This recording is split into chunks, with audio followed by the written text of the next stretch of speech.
his club, especially. Welcome back, everybody, to the channel. This is a podcast episode. The super things we have in this club 67, I believe. A manager in his top game, top level. And I mean, I cannot be there anymore. Then I have to tell the people that 100%. The other situation. Felix will be joining us here in a little bit. But I am now watching Jordan. I can't. Klopp's. Hello, Blake. Welcome to the stream. I'm watching Klopp's not exit interview, but interview of, or his press conference, I should say. So we're gonna react to that and wait for Felix to come. We've got so much to talk about. It's quite insane. Thank you. It's obviously a big announcement. What are your emotions today? How do you feel? Is it a sense of sadness or perhaps relief? Yeah, the relief was there when I made a decision for myself, to be honest. That was another thing I realized. So I didn't know that. Hey, this green and white, the unis look so good. Today it's mixed. Just talking about it because that's the jacket he's got. Jesus, my hair is everywhere. So let me say, the two important things I had to do was to tell our of course, I have to tell the owners, that's clear. But we will get with Vince, tell the players, and everything and all that. 100% our reaction of supporters, but the reaction of the players was top. Yeah, well, this is live right now. You know each other so long. This is his press conference with the interview, boy. I was like, walk away or stuff like this. With all the stuff that's went on the last few days, 500,000 questions if you want, and then bam, this. I was like, you gotta be kidding me. That's a lot of stuff, man. Many other things to do, and I'm fully in that. So there's not a lot of emotion here. I had some talks in the last days when I had to tell other people slightly earlier than I tell the public.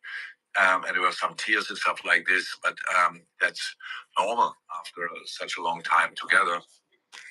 But besides that, it's just the right thing to do. I hope y'all having a fantastic day. Moment because and everything. Time to plan the future while we are sorting the present, and that's exactly what will happen now. Hey, from that point of view, the emotions will come up. For me, it's not there as well anymore because I've worked night shift for almost all of my life, right? So when you spoke to the players, so I feel him with that because I want to get a day shift position where I work and everything, which is getting closer and closer. So I can have a normal feel life where I get off at 2:30, 3, something like that, and all that. So. A really strong one. So they didn't ask questions yet. There's no question because we are professionals, and the agreement you have with the team from both sides is you agree for 1 year. So after that, everything can happen. The manager during the year, the manager can get the sack, but the players usually the agreement we have from a club point of view is for 1 year, even after a 5-6 year contract, because after a year you play much better than the player wants your contract. You play not as good as you want, and the club might want to sell you, but for a year usually you have a real agreement, and we are completely in that year. It's gonna be a hell of a exactly like that send off if Liverpool keeps on first place and wins the league, which there's still a lot of play to go, but that'd be a hell of a send off, wouldn't it? It was just an announcement. I told them I know as you as a Man U fan and supporter and everything, you don't want to see that, but what a send off it would be, though. That he got sacked and just says goodbye, and that wouldn't have happened here because of the things we reached with each other and achieved with each other, and that's why my responsibility was so big in that I have to constantly always think about and have a review. Is it still right? Because there was no chance. We had last year's situation in the season. I think a lot of managers would have got the sack because we had a really bad spell and 3 or 4 years ago and all these kind of things. was never any intention to do that. And that always let my responsibility grow and grow and grow to make sure, okay, when it's not right anymore, I have to tell because nobody else will tell. And that's what I said to the players as well. Besides that, the disruption, I understand. I think a lot of people from the outside who are not with us will be happy, blah, blah, blah, stuff like this. It's your job to ask questions, uncomfortable questions, whatever. The destruction comes from outside. But to get distracted, you always need two parts. One who distracts and the other one who let it happen. We will not let it happen. I'm an old person, dog. And I can feel my knee needing to pop. Even more together in this situation. And that's 100% the aim of the players and me. And how we said to try to squeeze everything out of that season. We don't know. There's no guarantee. There was before no guarantee that we will win anything this season. There's now no guarantee. But just the fact that I said I will not be the manager for next year is not an excuse to do a step less or whatever. So we will be completely in it and we will fight for everything. Felix should be joining here soon. And to get some good news. I just know I cannot do the job in the future, but I can do it very well right now. And that's what I will do. Stuart from PLP. Jürgen, will you have any role to play in deciding who your successor is, or will you advise them? So that's very important. Look, in this world, you have a few in football, especially. You have a few faces most of the time. The manager of the club and people like Billy or others who do an incredible job. You don't see that often. So that's just how you live this kind of business. It's job is slightly different, but here it's like that. So it looks like that I do all the work. I don't know if anyone's like that, but like I am. But people that drink water a certain way, especially with a water bottle, the way he did it made me so mad. I don't know what it is. I hate when people drink a certain way. I don't know. It's just one of my things. Way off topic, but it just makes me mad when some people do it like that. I had to mention that while watching it because I'm like, nah, my inner thing was like, don't say nothing about it, but I had to. And with only one idea to find a perfect solution for Liverpool FC. I'm pretty sure that will happen. And the last thing they need is an advice from the old man walking out and tell them, by the way, make sure you bring him in or whatever. And I will definitely not do that. Like for most of the things I have an opinion, and you will not believe most of the things I still didn't say anything. So I have no problem with that. I wish. Oh boy, I need to. This needs to be trimmed. I need a haircut. I need everything. Absolutely, and can help them. This hair is. Billy, can I just ask you from a board point of view? How significant? Oh my God! There he goes drinking the water like that. Oh my gosh! Why is he doing that like that? Probably hard to put into words how significant it is.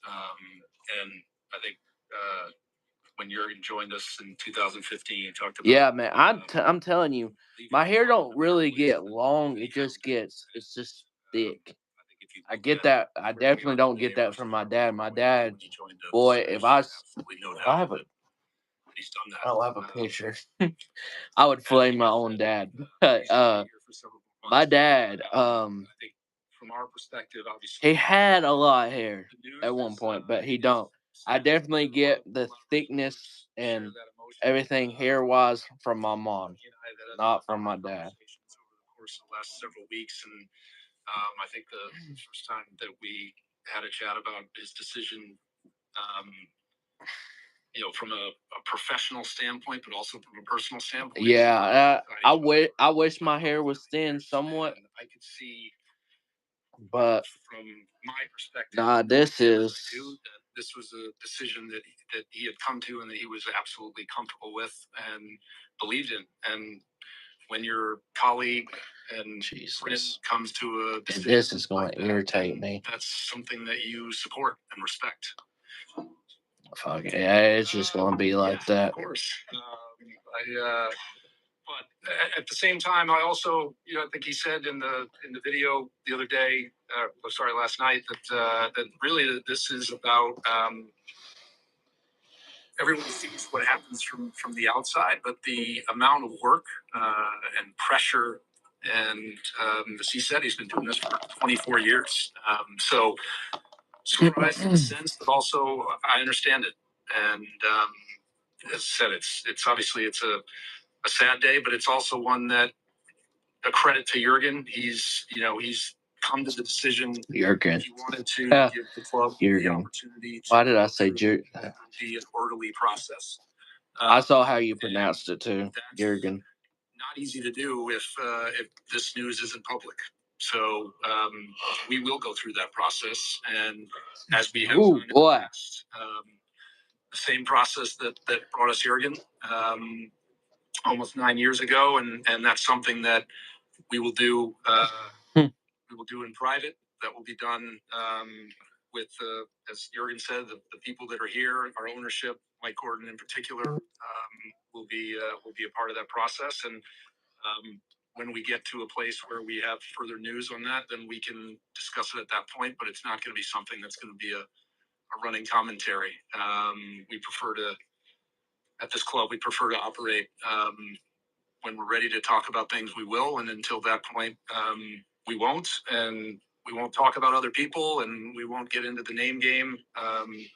This is really an announcement that you're. Thank you, anyone that's watching. Hit that like button for me. Greatly appreciate if you do. If you don't, cool. It's not a big deal.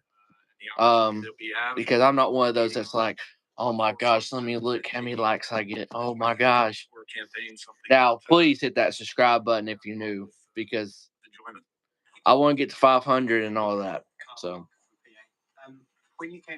and a big number for the 500 and all that is, how do I describe it?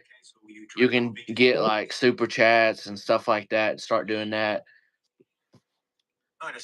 After I get 500, and then something would watch. I don't know what it is. That might be somewhat hard to get. I don't know. Not if I grow at least a little bit, Really hard to bring in the right players. When it happened, it looked like we got them now. That was the moment when it was really okay. Let's go for it. And then we had the training, the summer we had, and the preparation we had. Oh boy, absolutely outstanding. It's not fun getting older. Of course. Yusuf, how old are you now? Oh my goodness, we've known you for a good while now. How old are you now?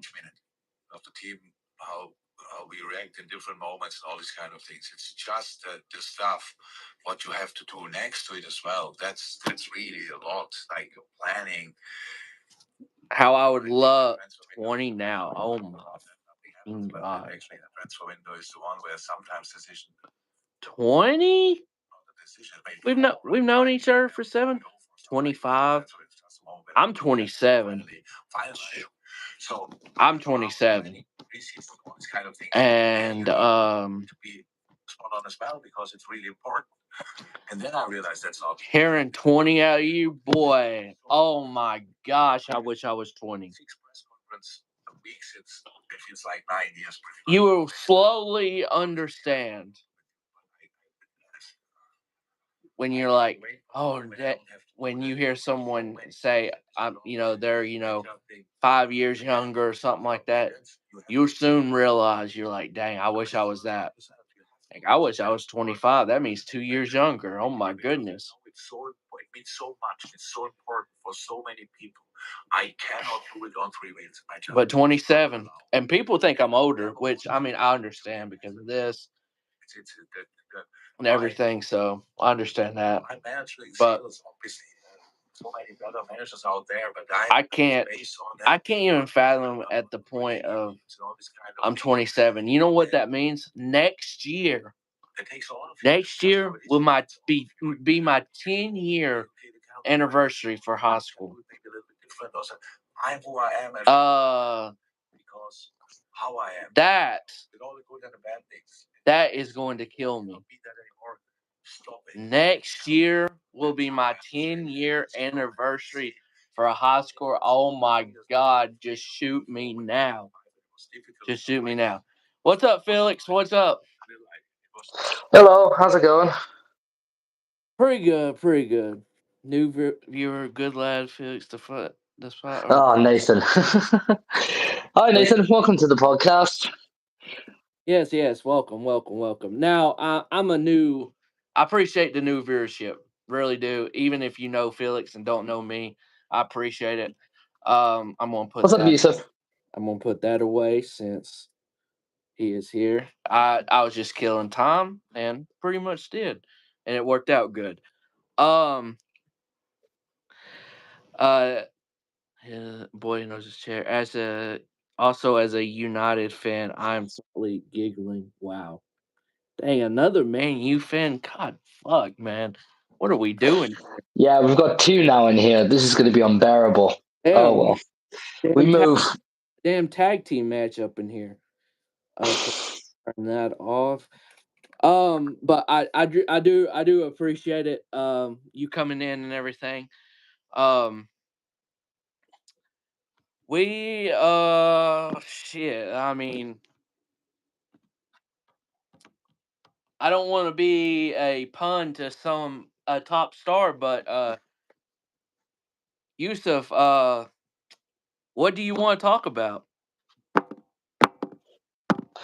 Yeah, because we've got a shitload to talk about. Like, where do we even start? Um, well, we could get the sadness out of the way. Cool, because I don't want the sadness to be at the end. All right, then I guess we'll get it over and done with. Um, for anyone that's been under a rock or just that don't really watch UK football because you live in the United States, you're kind of just dumb because you should be watching it more. Now, for me, when I started watching more and more of it, and this is just my experience, it is um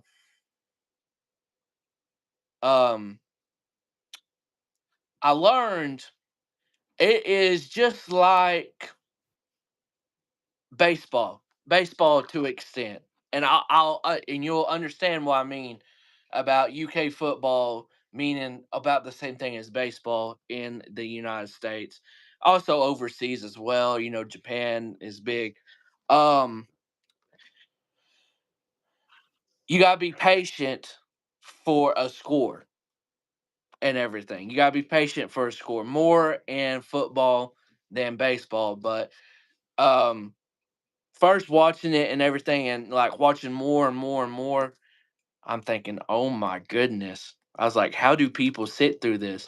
Then I realized I sit through 9 innings most of the time of a baseball game I watch on television. Of course, the Atlanta Braves because they're my hometown team, basically.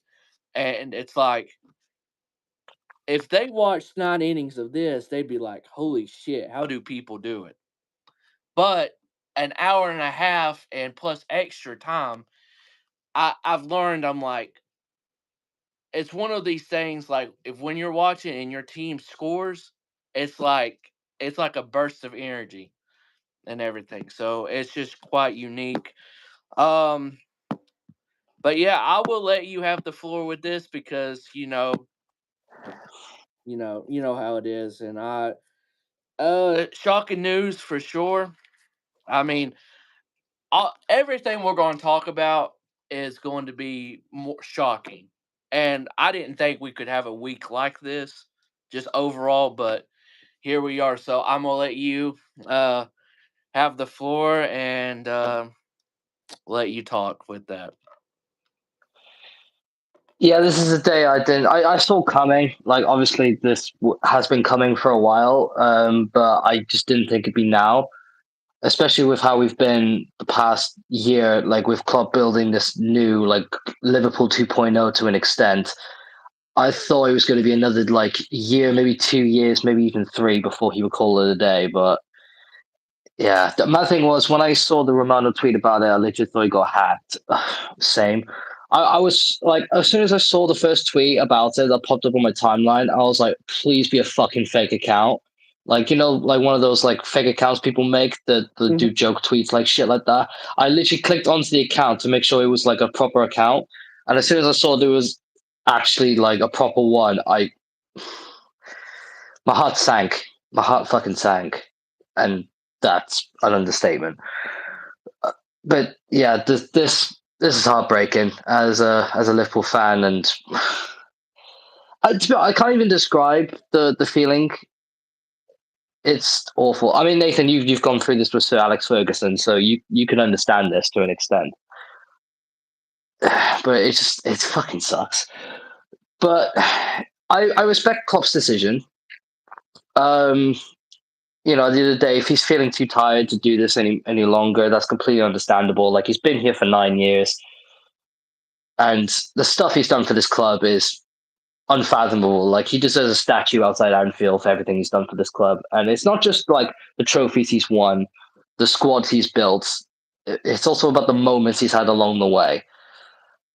It was almost like a revolution to an extent. But like, I guess I may as well just take you back to the very beginning. October 2015, when he first walked in, we were a club pretty much at standstill. We were sleeping giants to an extent. We had like pretty much like no hope, and then Klopp came in and he was like, "You're gonna turn us from doubters to believers."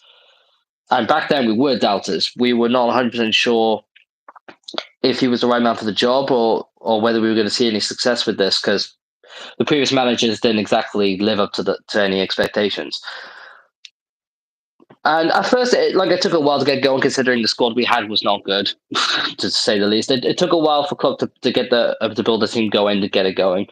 But we did see some like immediate success with the League Cup final that season, even though we did lose that final to City on penalties. But it was like a little bit of something to start the momentum and see like what we could potentially go on to achieve.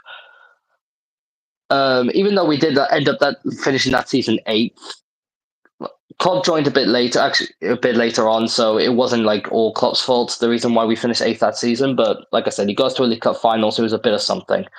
But his first full season after that,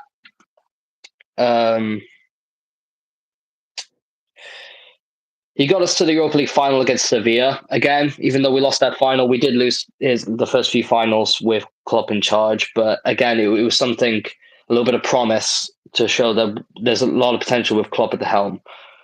And we did finish 4th in that season, qualifying for the Champions League for the first time in like 2 years. So just an immediate impact from Klopp joining in to get us into 4th place.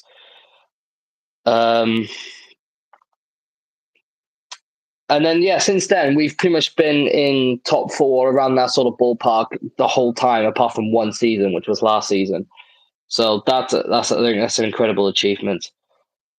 And then the 2017-2018 season was when I'd say the first season that really showed just how good Klopp can be, because the 2017-2018 season, we finished 4th in the league once again. We brought in signings that would stay all the way until now, like Salah, Robertson, Trent was coming in through the academy, made his first few appearances at the club. Virgil van Dijk, midway through the season in January. And, like, you think about all those like signings that we've made, like some of the best players we've had arguably ever in Liverpool, especially Salah being one of the best players to ever grace the Premier League. Van Dijk, same thing. Alisson, which will be the season after, arguably too. And those signings, immediate impact. Champions League final against Real Madrid, even though, again, lost that final. The first, I'd say, 3 or 4 finals, I think it was 3 finals, we did lose. But that one was devastating at the time.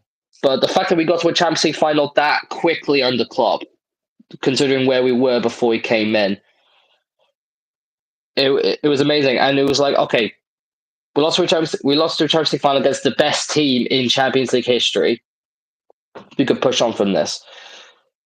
And we wasted no time. we used that as fuel for the next season. 2018, 2019, we signed Alisson, we signed Fabinho. We finished second place in the Premier League, only a point off Manchester City. We were at one point arguably the favourites to win the league because we had a bit of a distance, but we let it go near the end, which it happens. It's happened twice against City, so it's one of them. But finishing second place in the Premier League, nothing to sniff at. And in that season, before we went on to the final, probably my favourite moment under Jurgen Klopp, and probably will forever be. I don't think anything could top it. Champions League semi-finals, Barcelona. We went to the Camp Nou. We lost 3-0. And we needed to beat them 4-0 at Anfield in order to advance, or beat them 3-0 and hope away goals. Well, actually, no away goals because we were at home. So, yeah, so we pretty much needed to beat them 4-0. And we did exactly that without Salah, without Firmino.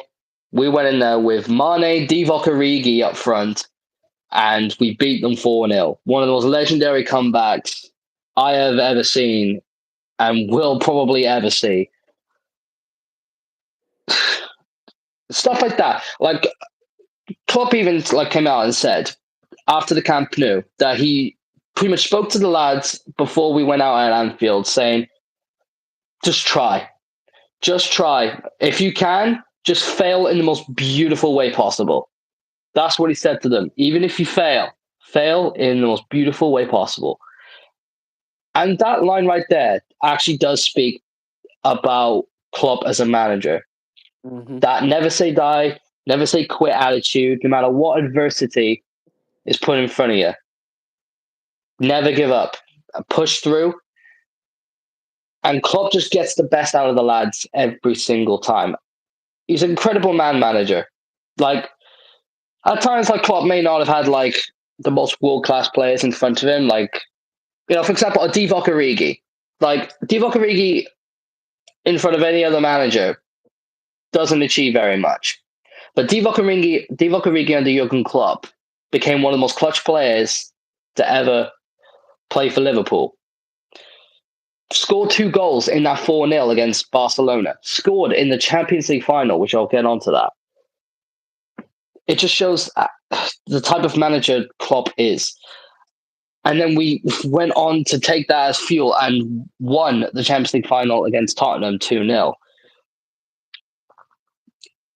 And the thing is, it gets better from here. The season after that, 2019-2020, after we won the Champions League final, we then went on to win our first Premier League title in 30 years. Well, our first league title in 30 years, our first ever Premier League title officially.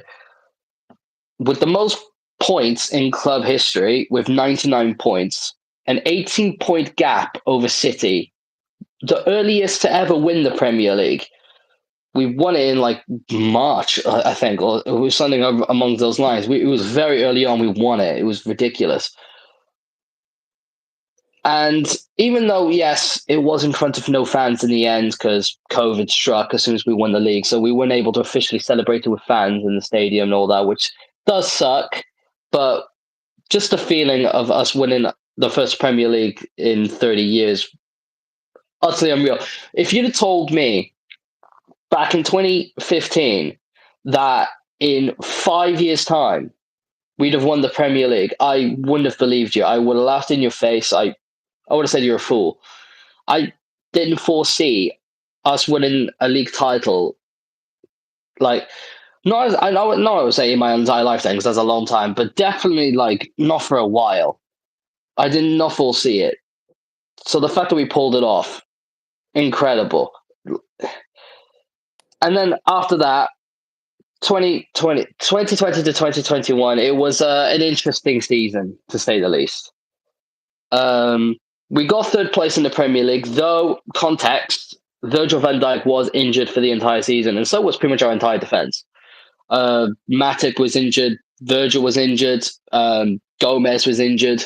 Pretty much everyone was injured that we had in defence at the time, and we had to rely on Nat Phillips for a lot of the season. And a centre back we signed on loan, Ozan Kabak. When those two at the back, we somehow just managed to scrape top four near the end of the season. I honestly, like, even with all the trophies that Klopp has won, that still to me is one of the most impressive things Klopp has done in his run. Just with that context, scraping top four like that, I genuinely, like, that season, I thought we were going to finish like sixth, seventh. I think at one point we were eighth. So to bring that back to finishing third like we did, unbelievable. And then 2021 to 2022, which is actually probably one of my favorite seasons of Jurgen Klopp and one of the most underrated. And I know there's a bit of a down on it, considering we did lose a Champions League final that season, and we lost down the Premier League title by a point to Manchester City once again. But that was the season that we almost won the quadruple. We almost won 4 trophies. We won 2. We beat Chelsea in 2 finals on penalties, the Carabao Cup and the FA Cup, to win those trophies for the first time in Klopp's run. And some signings we've made along the way, like, Diogo Jota we signed the season before that, the season we finished third, and Thiago as well.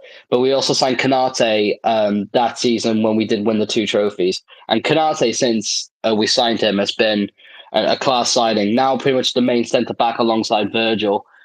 Yeah, he's a future grey of this club. I really do believe in Konate. And Jota, since we signed him, has been great, like stepping up in crucial moments when we've needed him, especially when Salah has been unavailable due to like AFCON and stuff. Jota has been lethal in front of goal and really stepping up in crucial moments. But yeah, that season was great. Still wish to this day we would have won the quadruple, but it unfortunately wasn't to be. Champions League final really did suck because another final loss against Real Madrid. But it's Real Madrid, like I said before, the greatest team in Champions League history. It's one of them. And we only lost 1-0, and that was only because their goalkeeper, Thibaut Courtois, had a madness of a game. Like, he had the game of his life. I still don't know how some of the shots we had on goal didn't go in, but it is what it is.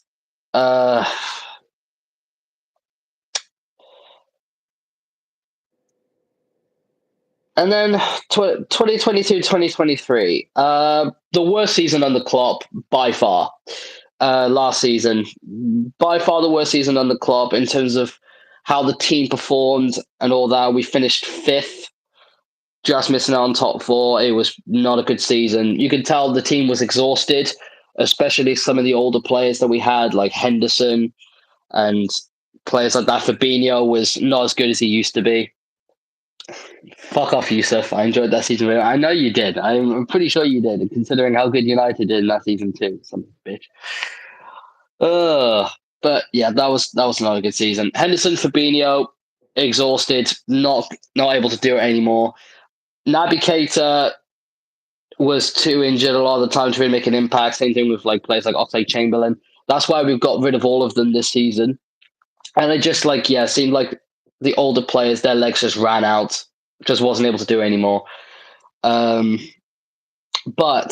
this is also a credit to Jurgen Klopp. He got interviewed sometime during that season. I don't know what part of the season it was, but it was like midway through. It was near the later part of it. He was getting interviewed about like the bad form that the club was in, and they asked him, does he have faith in his own abilities to turn this around? And he said, yeah, definitely. Like, without a shadow of a doubt. Without a shadow of a doubt in Klopp's mind, he knew he could turn it around. And again, that speaks to how great of a manager Klopp is. And the fact that he has faith in his own abilities to that extent to turn it around. And guess what? Not only did he say it, he did it. He backed it up. Because now we are where we are now. 23-24. And after the midfield signings we've brought in, since losing the likes of Henderson and Fabinho and Firmino as well, we let go. Even though he himself was actually still pretty good, we let him go. We brought in Dominic Szoboszlai, Alexis McAllister, Endo, and Endo especially has been one that I didn't see coming. Like when we first made the signing of Endo, it's because we had the whole Caicedo and Lavia situation that went pear-shaped. That the signing of Endo afterwards was a bit underwhelming, considering he was not as well known. But he was a bit of a cult hero at his previous club, Stuttgart. So, and he's been pretty much a revelation since we signed him. He's been really solid, and we're missing him while he's at the Asian Cup right now. But Alexis McAllister also has been someone who's impressed, especially recently. In the last few games, he's really impressed. But yeah, also Ryan Gravenberch as well has been good. So we've put those midfield signings in. Now the squad is looking like they're on a new lease on life. Liverpool 2.0. We've got a new captain in Virgil van Dijk. We've got a new vice captain in Trent Alexander-Arnold, and it's given both Virgil van Dijk and Trent Alexander-Arnold both a new lease on life. Van Dijk performing the best I've seen him in a few years now. I'd probably say since the 2019-2020 season. This is the best I've seen Virgil play. Trent also, yeah, like I said, new lease on life. Players like Curtis Jones, the best I've ever seen him play. And at one point, I was doubting whether Curtis Jones would be good enough for this club, but incredible now. Joe Gomez, the best I've seen him play since his centre-back partnership with Van Dijk back in 2019-2020. And no matter like some of the injuries we've had in recent times, Robertson and Simicast, Trent has been injured recently. So like, and in terms of fullbacks, like all of our fullbacks have been injured. Gomez has been the one who's been utilised both at right back and left back, and wherever he's played, he's stepped up. And I still hope he scores his first goal. I really genuinely do. But yeah, Klopp taking us from where we were last season, looking like we were done. Like our time at the top was done, and that it was only going to go down from there. And at that point, it looked like some people were doubting whether Klopp was going to continue on. But the fact he stayed on for one more season to get us back to the top, to get us back to competing for trophies again, to lay the foundation for the next man to take over. That speaks also to the person that Klopp is. He didn't want to leave us at a time that we needed him. He's going to leave us at a time where we can probably still continue on without him. But we're currently first in the Premier League. We're in the Carabao Cup final against Chelsea. We're still in all the competitions, FA Cup, Europa League, still all to play for, still all to win. And I really do fucking hope that we can win it all for him by the end of the season, especially the Premier League. We absolutely need to win that Premier League for Jurgen Klopp. He still hasn't won the Premier League in front of fans. If we can deliver that to him and say goodbye to him in the best way possible, that's the fucking way to do it. If we can also win the Europa League, because that's the only trophy he hasn't won in his tenure at Liverpool. If we can also deliver that to him, that would be amazing. And yeah, just in general, win as many trophies for him as possible at the end. If the players can't use that as momentum and motivation to do everything they can to win everything for him, then I don't know what will. But just yeah, all I can say is, as a Liverpool fan, just thank you, Jurgen Klopp. Thank you, for everything you've done for the last 10 years. You've made me fall in love with this club all over again, like I never have before. And you've given me moments and memories that I will, as a fan, remember till the very day I die. Just for everything, every title win, every title loss, every final win, every final loss, all the ups, all the downs. I wouldn't replace any of it for the world. That's all I can really say. Just thank you, Jurgen Klopp. And to the man who has to replace him, to the man who has to fill his shoes, good fucking luck. Xabi Alonso, if it's him, I have fully belief in him that he could be class. And he's the man that I want. He's the only man that I want at Anfield now the club is leaving. He's the only one, because he gets the club, he gets the culture. He has a good style of play. He's everything that I want in a manager. pretty much everything that Klopp sort of is, but Klopp is irreplaceable. But in terms of the next best thing, Xabi's the man, and I hope we get him. But if not Alonso, for example, then who outside of him would you take? That's the thing. I don't know. I I genuinely don't know. Like before he left Bayern, I probably would have said Nagelsmann, but I don't know. I have doubts about I have doubts about Nagelsmann, to be honest with you. Roberto De Zerbi has been doing good for Brighton, but it's a case of whether he'd be able to do that for a big club like Liverpool. So, to be honest with you, I'm not sure. Outside of Alonso, which manager I would take, but for now, let's just finish this season on the best way we can possible and win everything for him, or at least win something for him that we can say we went out on a high. So, thank you, Jurgen Klopp. Truly. Yeah. All right. That's out of the way. Yeah. Zidane. All right, Zidane, yes, but it's the fact that he can't speak English. It's the fact that he can't speak English, and it's just the whole like. I don't think he gets Liverpool. Also, I don't think he embodies Liverpool. Like when I look at Zidane, I don't think Liverpool. I don't think Liverpool whatsoever. But in terms of like his tactics and shit, hell yeah, I take Zidane all day. But nah, Xabi is the man for me. Talking about the Premier League, I've got the I've got the standings right here on my other phone, so I will give you an update with the standings. I'll say like the top 10, I guess. The Wolves are tied with Newcastle at 29 points. You got Chelsea at 9 with 31. Man U is 32, eighth place, like they deserve, probably lower, but eighth place. Is tied with them, but they at seventh. West Ham sixth with 35. Tottenham with 40 points at fifth place. Basically a three-way tie for second. Aston Villa, Arsenal, and Man City. And then we already know who at the top and who hopefully will be at the top at the end. Can you give me an update? I know we talked about this, but how many games is in the entire Premier League season? 38. 38 games in a Premier League season. So we are just a little bit more than halfway right now. A little bit more. Just a little bit more than halfway. And yeah, if we continue on the way we're going, I think we can win this league. I genuinely think we can. It's just obviously we've got City to contend with, and City are City. Like City right now are probably going to go on an unbelievable run like they normally do in the second half of the season, which means we need to be perfect. We need to be perfect. We need to beat them at Anfield. And we just genuinely need to be perfect in order to get that league title. But I believe we can do it. We're a team that's pretty much unbeaten, apart from one screw job against Tottenham. But apart from that, we've been unbeaten. So I think if we continue that, the only thing that can kill us is draws.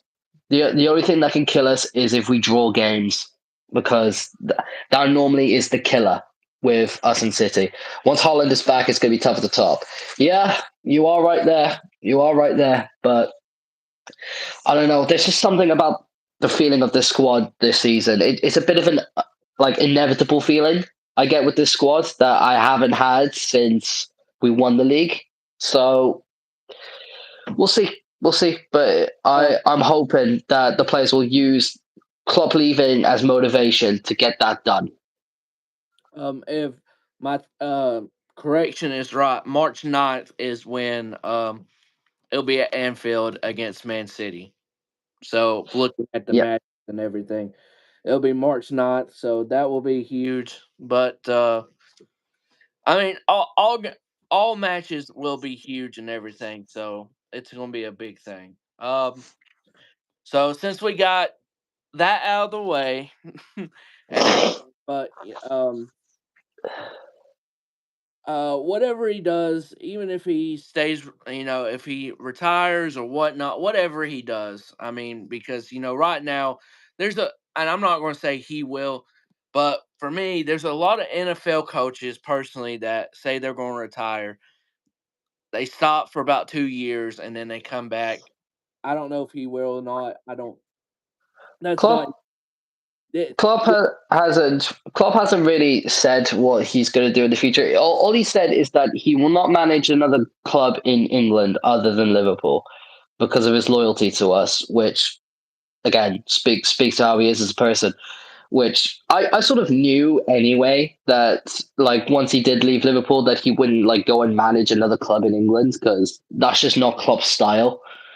Like if Klopp is going to manage again, I expect it's either going to be like international, like an international team, like probably Germany maybe one day if he ever wanted to. But he's definitely going to take a break because this whole thing is because he's just exhausted.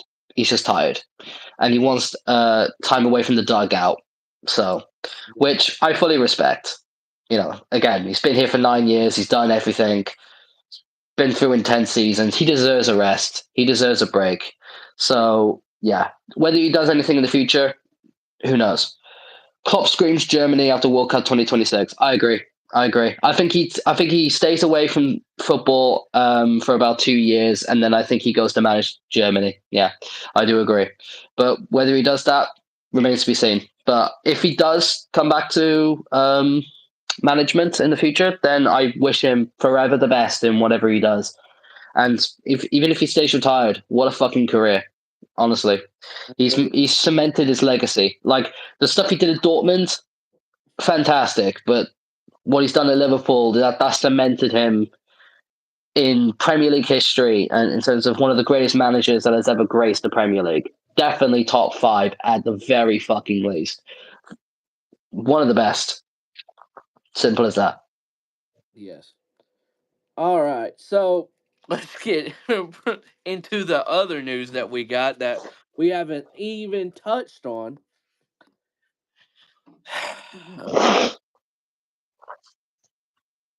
uh, oh my God, my head hurts from seeing all these articles, reading some of this, looking at the text. And if you haven't seen the text, oh my God, just look for it for yourself. What I will say is that there is a very, very, very, very, very, and I'm not religious, but there's a very, very special place in hell reserved for a certain Vincent Kennedy McMahon. A very fucking special place in him. Oh, Christ above. Um, I wouldn't even call it a special place. I just call it a place for him because using the word special is too much and too much for him because we don't need to put anything special around his name. There's just a good place for him to be in. And we all know what that's going to be. What he should be doing at this very moment is in a jail cell. In a jail. Agreed. But guess what? It's Vince McMahon. And how many times have we seen the last year and a half with some allegations how it just somehow swoops away, and it's like we don't hear about it anymore. This one, this one, um, normally I have a lot of words to say, and I'm just, I'm not shocked. Dear God, I'm not shocked. I am not. But for the stuff that came out yesterday, with everything, all the articles, some of the stuff. And guess what? He ain't the only one that's getting off the loose here. Johnny boy, the people power, that scumbag should be right beside Vince for something. Johnny United, Laurinaitis, or whatever the fuck his last name is, Johnny boy. He deserves a spot right beside Vince in that jail cell for stuff that they done. And look, you can discuss this with The Rock, with a not The Rock, but like just a rock. You can discuss it with the stupid battery, this cup. Oh, it sounded like the female wanted to do this stuff. I don't want to hear that. I don't. Um, I get it. I get adults do stuff, blah blah blah. Cool. Yeah. I get it. I have a wife. I get it. I'm not going into details. I get that. But there comes a very quick point on it's just enjoyable stuff for both parties to it's just one that's just literally using the other person. And I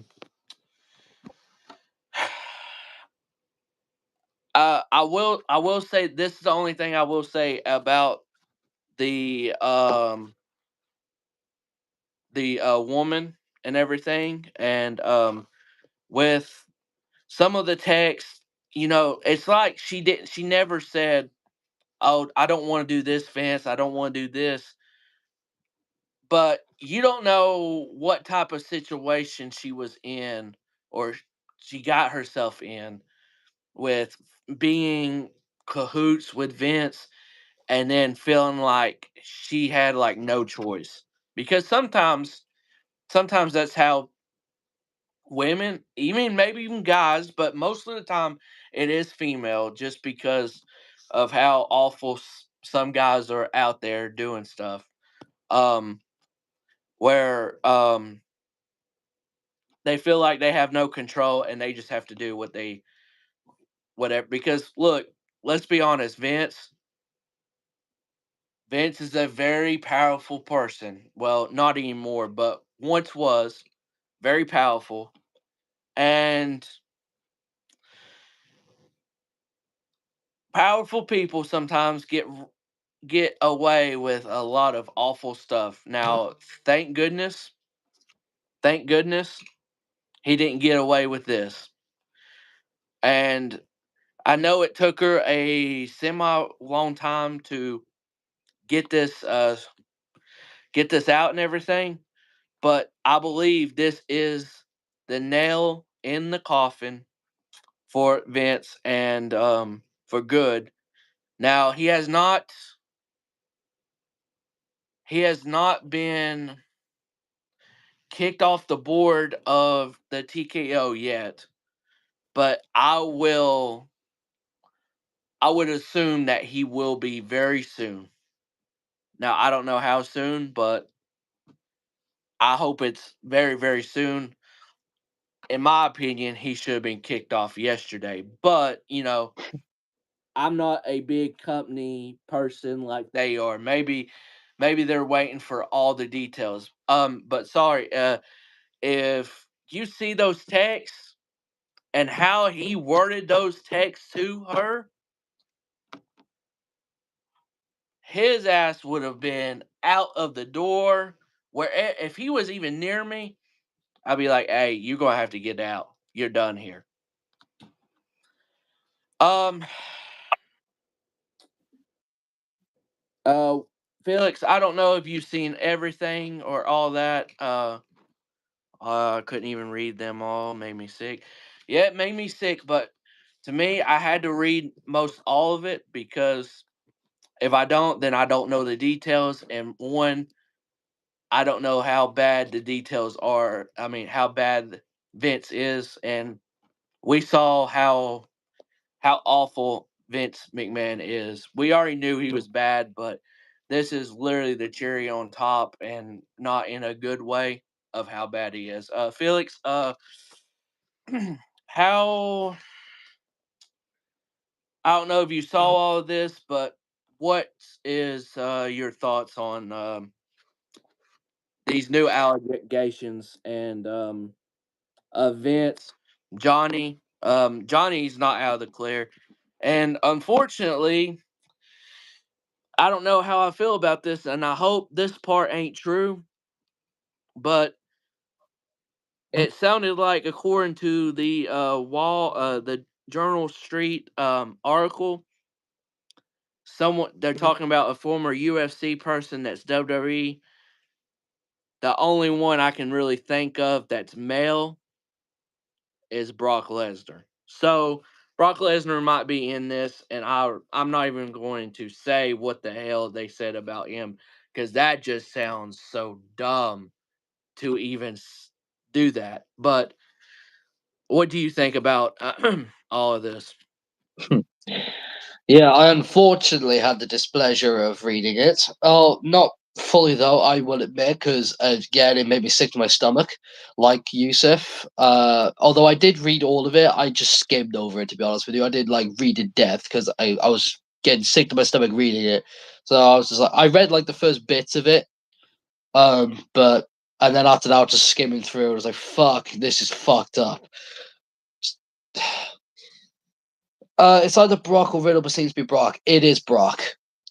The reason why I'm pretty sure it's Brock is because it's not only said that it's a like USC former USC guy that's in WWE. I'm pretty sure it said former USC heavyweight champion, Mm-hmm. and there's only one former USC heavyweight champion in WWE, and that's Brock Lesnar.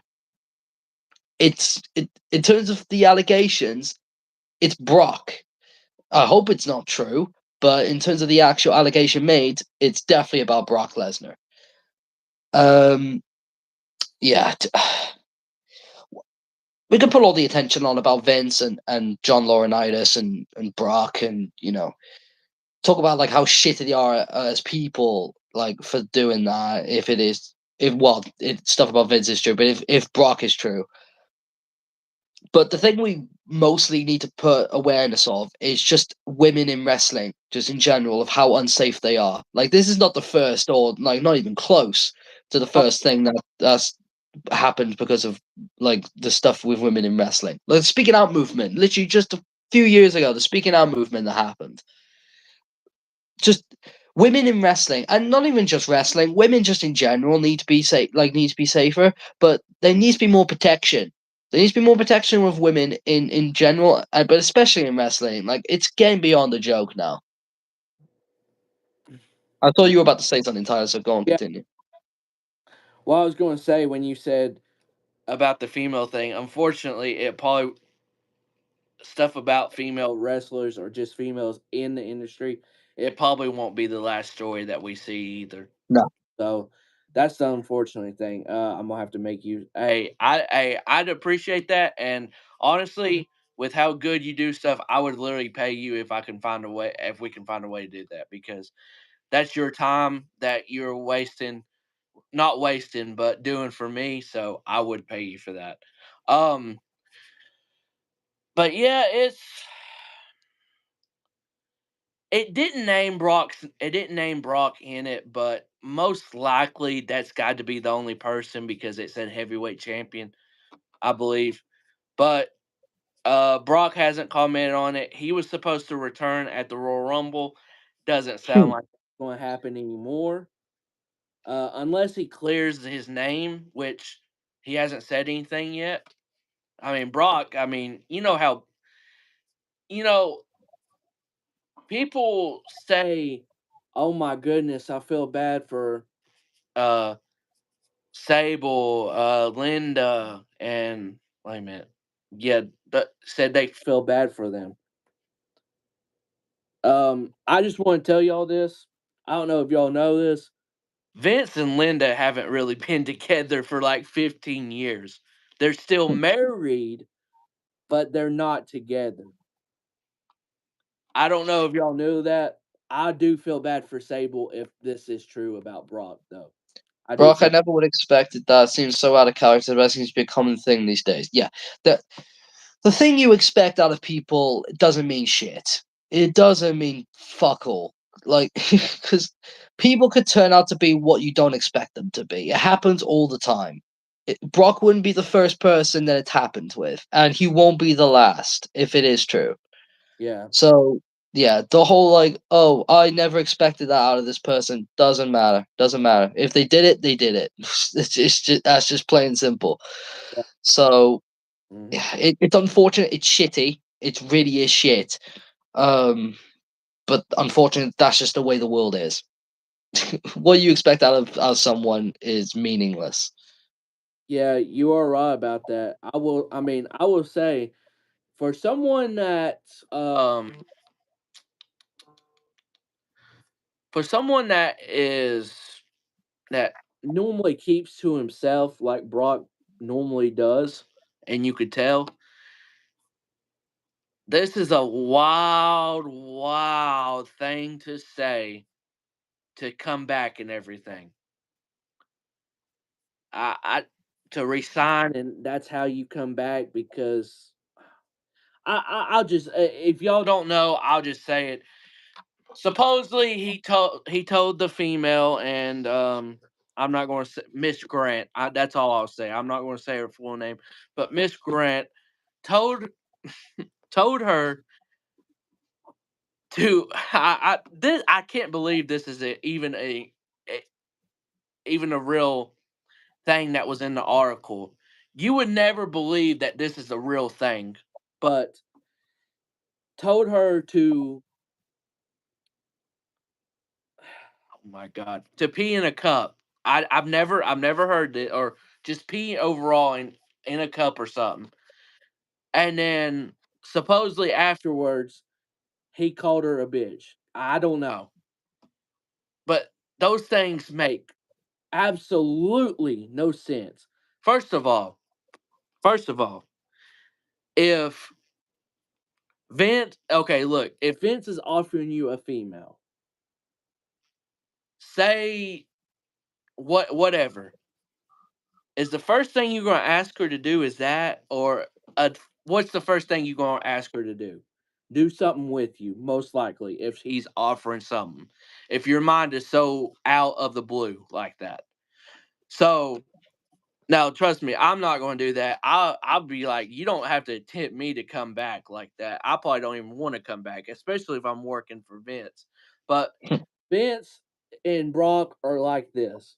There's no doubt about that. So that's another thing where I can tell you it's got to be Brock in this article.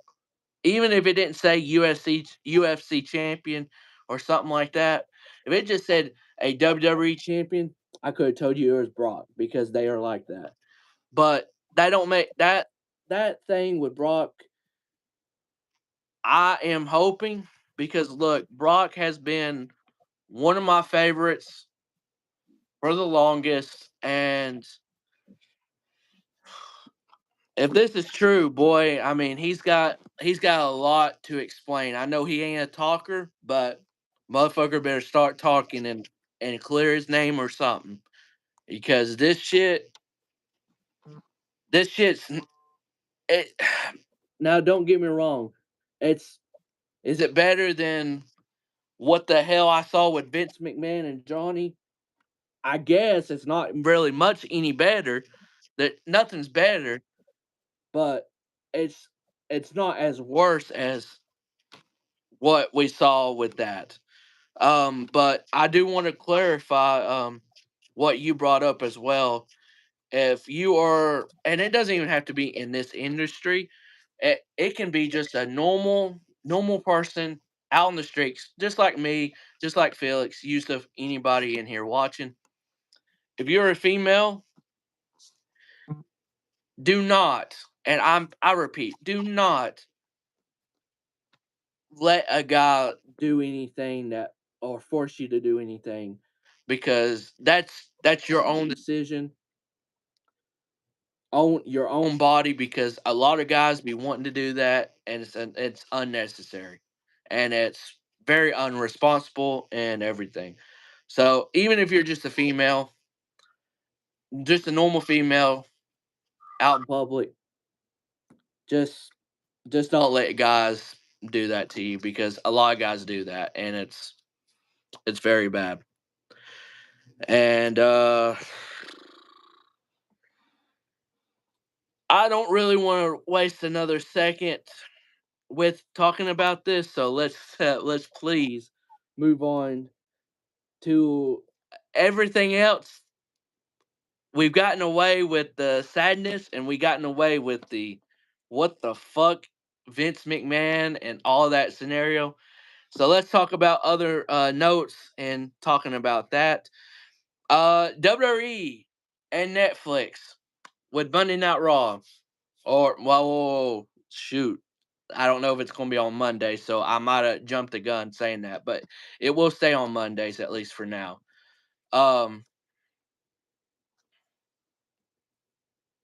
Is he frozen?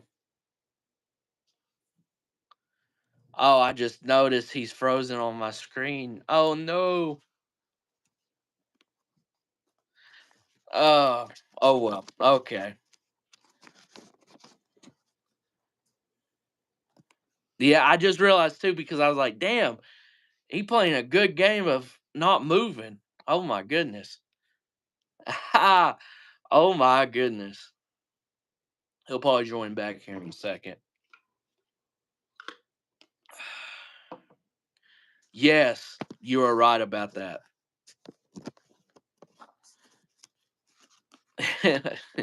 He was doing the best.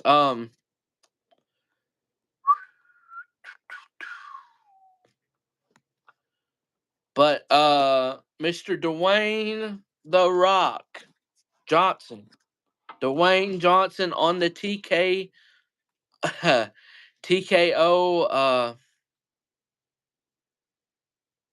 board of directors or whatever. Yeah, I was talking and I'm like, damn, he hasn't moved for a second. I was like, damn, he must be doing good.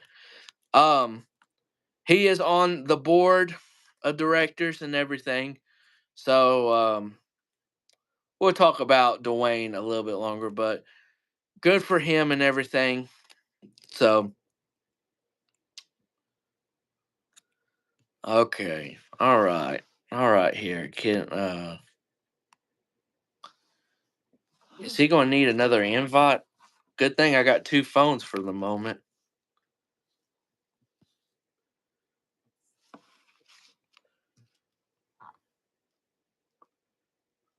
I don't know. Maybe his internet went out or something. Could be possible. But we will talk about The Rock a little bit more later, because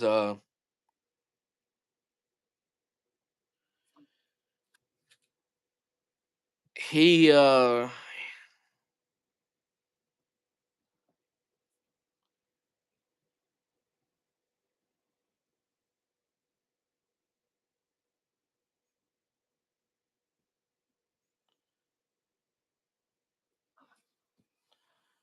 could be. I don't know what the weather is like in yet, but we've been having a storm recently. Huh. Yeah, that is big.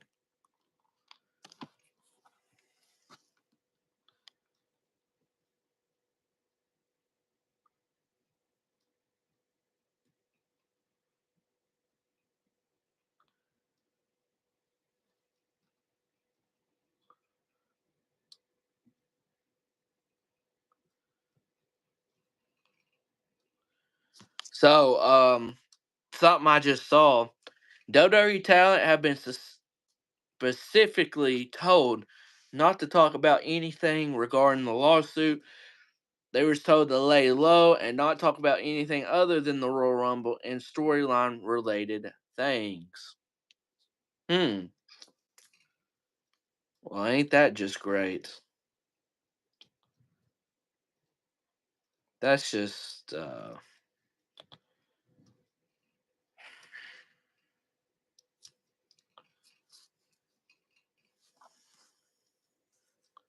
All right, there we go. There we go. He should be joining in, and why is it not adding him?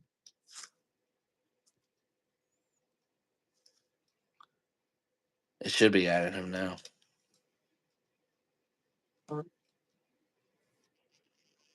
Okay, there we go. I'm back. Sorry about that. Internet decided to fucking cut out randomly.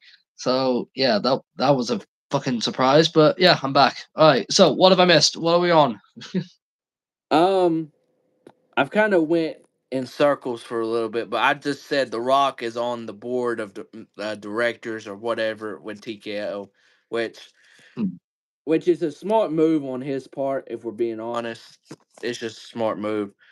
I just saw a tweet where a lot of and we're going to talk about WWE and Netflix. I'm just scrolling through like the past like fucking messages while I've been gone. Felix doing the greatest mannequin challenge the world has ever seen.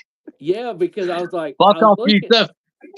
I was looking, I was talking, and I looked up. I was like, damn. I was like, he must be the most still ever. But I just saw a tweet on my other phone that WWE has told them to lay low and not talk about the lawsuit, obviously, and just worry about the Royal Rumble. So I just seen that. So it's like they know it's. Before we even get into it, do you think they will keep and still do the Royal Rumble press conference afterwards? That's gonna be Oh boy. because look, I feel bad for Triple H because he's going to have to answer or say something. I will say this: he should start it. He should start the press conference if they have one. Talk about the nuppers and everything like he normally does. If they have it, and I think before any questions, I think he addresses it. He has to. Yeah, no pun intended. No, don't say no pun intended, Yusuf. I know you meant that pun, you son of a bitch. Don't even try and do no pun intended. No.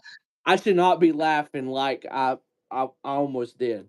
I should not be laughing, but that was a good one. I'm disappointed, Yusuf. They have one. I think they still do. Yeah. Do too. I think they still do. A big pay-per-view like Royal Rumble, I feel like they do have to do a press conference. But I just feel like, yeah, Triple H is going to like have to just address it immediately and just be like, just say something that'll appease everybody, or either that, or I don't know, WWE going to feed the reporters to ask certain questions. I don't know. I don't know. I don't think they will do that. I think he will have to address it. He has to, no matter what. He has to. If they do a press conference, he has to address it because something this major needs to be addressed at the end of the day. Agreed. WWE and Netflix. We don't know if Raw will be on Mondays, but according to Nick Khan, that was on Pat McAfee's show, watched that interview of him. Nick Khan, boy, that is a smart guy. Every time I've seen an interview or something, Nick is very, very smart and intelligent. So, Nick basically said whatever Netflix wants to do, but he also said you got Monday Night Football they have to deal with, college football, the playoffs, and all that. So if they were to go on, say, Thursday, I don't know. I just feel like Raw has to be before SmackDown. So do you keep SmackDown on Friday? I mean, I don't know. I would say so. Yeah, like either have SmackDown on Friday or Thursday. I probably would say. Those are normally the days we see SmackDown on. I mean, SmackDown was on a Tuesday at one point. But I do think Friday is just in general, I think the best day for SmackDown. So I keep it on Friday. What about Raw? Do you think they're going? I don't think they will keep it on Monday. I don't I think feel so. like they have to. Raw's always been on Monday. Always has been. Yeah, but I literally listened to that Nick Khan interview, and Nick really said it necessarily don't have to be on Mondays. And Maybe, he maybe sounded very confident when he said that. It wasn't like one of those, oh yeah, it doesn't have to be on Mondays. He sounded very confident with it. But well, maybe they will change it. Maybe they will have it on a different day other than Mondays, but it will feel weird because I'm just used to Raw being on a Monday. I'm used to it being called Monday Night Raw, so it's yeah. So who knows? It'll feel weird though if it's not on Monday. with the tweet that WWE did when they announced them being with Netflix, they did say WWE Raw is going to Netflix. They didn't say Monday night. So that's why that's why I'm feeling Tuesday is going to be the day they're going to put it on. I think Tuesday Night Raw. Ugh, it just doesn't have the same ring to it. Tuesday Night Raw, nah. I think they'll just call it WWE Raw. I don't think it'll be Tuesday Night Raw or anything like that. I don't even call it Raw. It's always Monday Night Raw in my head. Yeah, right. Like I'm glad I'm not the only one. Like whenever I think of Raw, it's just always Monday Night Raw in my head. So yeah, Y'all ready to call it WWE Raw because that's what they're going to be called. Tuesday afternoon Raw. Hey, that has a little catch to it, but it's not going to be in the afternoon though. But Raw. I could see it being on Tuesday or Thursdays just because. I feel like it's going to be more on Tuesday if it's not on Monday, just because SmackDown got to be on Thursday or Friday. So yeah, if it's not Monday, I assume it's gonna be Tuesday or at the very latest Wednesday. But I feel Tuesday. It's Monday or Tuesday. Gotta be. if they did Wednesday, that oh my god, R.I.P. to AEW, R.I.P. Oh yeah, for AEW be fucked. Although I would not put it past WWE to do something like that, just as just a petty thing, just like, oh yeah, we're gonna take over Wednesdays now. Fuck you, AEW, and then just completely fuck them over. I would not put it past them, but nah, I see Monday or Tuesday. Yeah, the deal they got is like 400 million a year, which is insane to me. But who knows, man? I mean, this is big on their part, and congrats on them. Um, just to talk about it a little bit, Seth did a promo on Raw. Didn't really he didn't really talk that. He basically just said, "Hey, I'm not going to wrestle until WrestleMania." That's what I got out of it.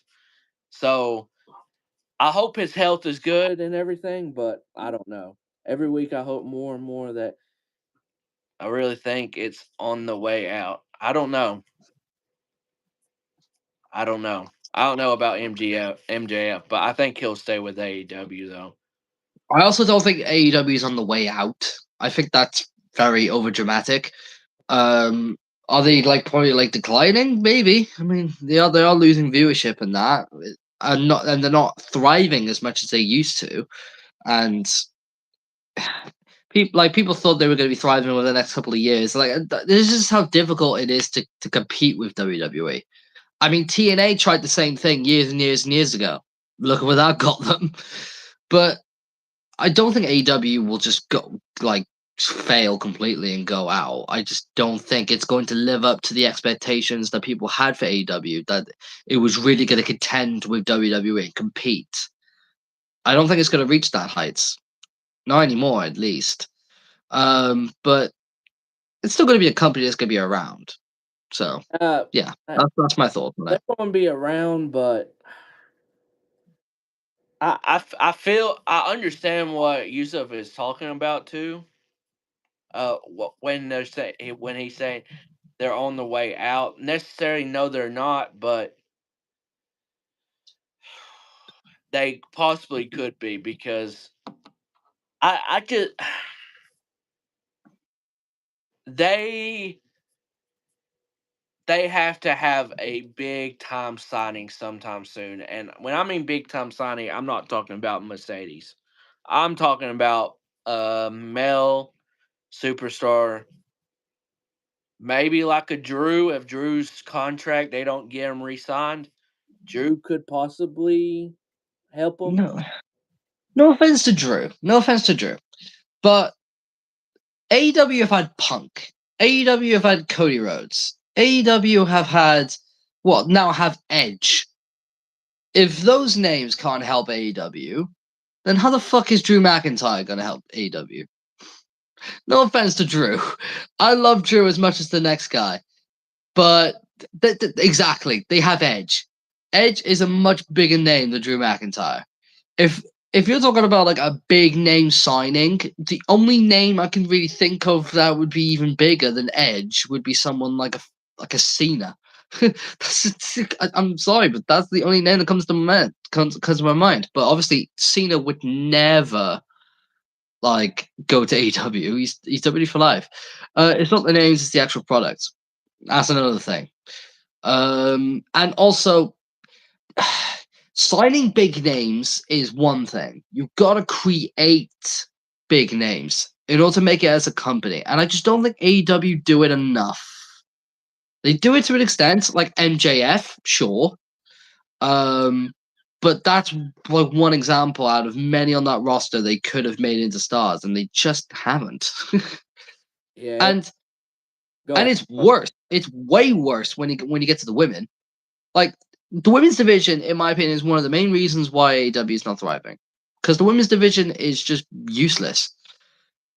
Like WWE, at least they've put a lot of focus over the women's division in recent years. But AEW, like, name one superstar on the women's division that you go to AEW to see as like they're the reason. Who? Like, there's genuinely nobody. Mercedes, if she went to AEW, would probably be that name. But apart from that, nobody. Toni Storm, although entertaining, I wouldn't say she's a star. Not yet, anyways. But she's very entertaining, and I do love the current role she's playing. Her current like gimmick, I do like it. It's very entertaining. But yeah, like Yusuf just said, Toni Storm and MJF probably their best like products of their creative. So fair play to them. But yeah, like I said, apart from Toni Storm, there's really no one in that women's division that is really making that step to elevate themselves. So I mean, yeah. For me, Deanna just got there, so she's just got there. She's got potential. She's got very much potential. Like she's a very good wrestler. It's just if she can connect with the audience a little more here and there, and I think this thing with Toni will help her. So Toni, now look, creatively, she is funny and everything. Don't get me wrong, but is she a star? No, she's not.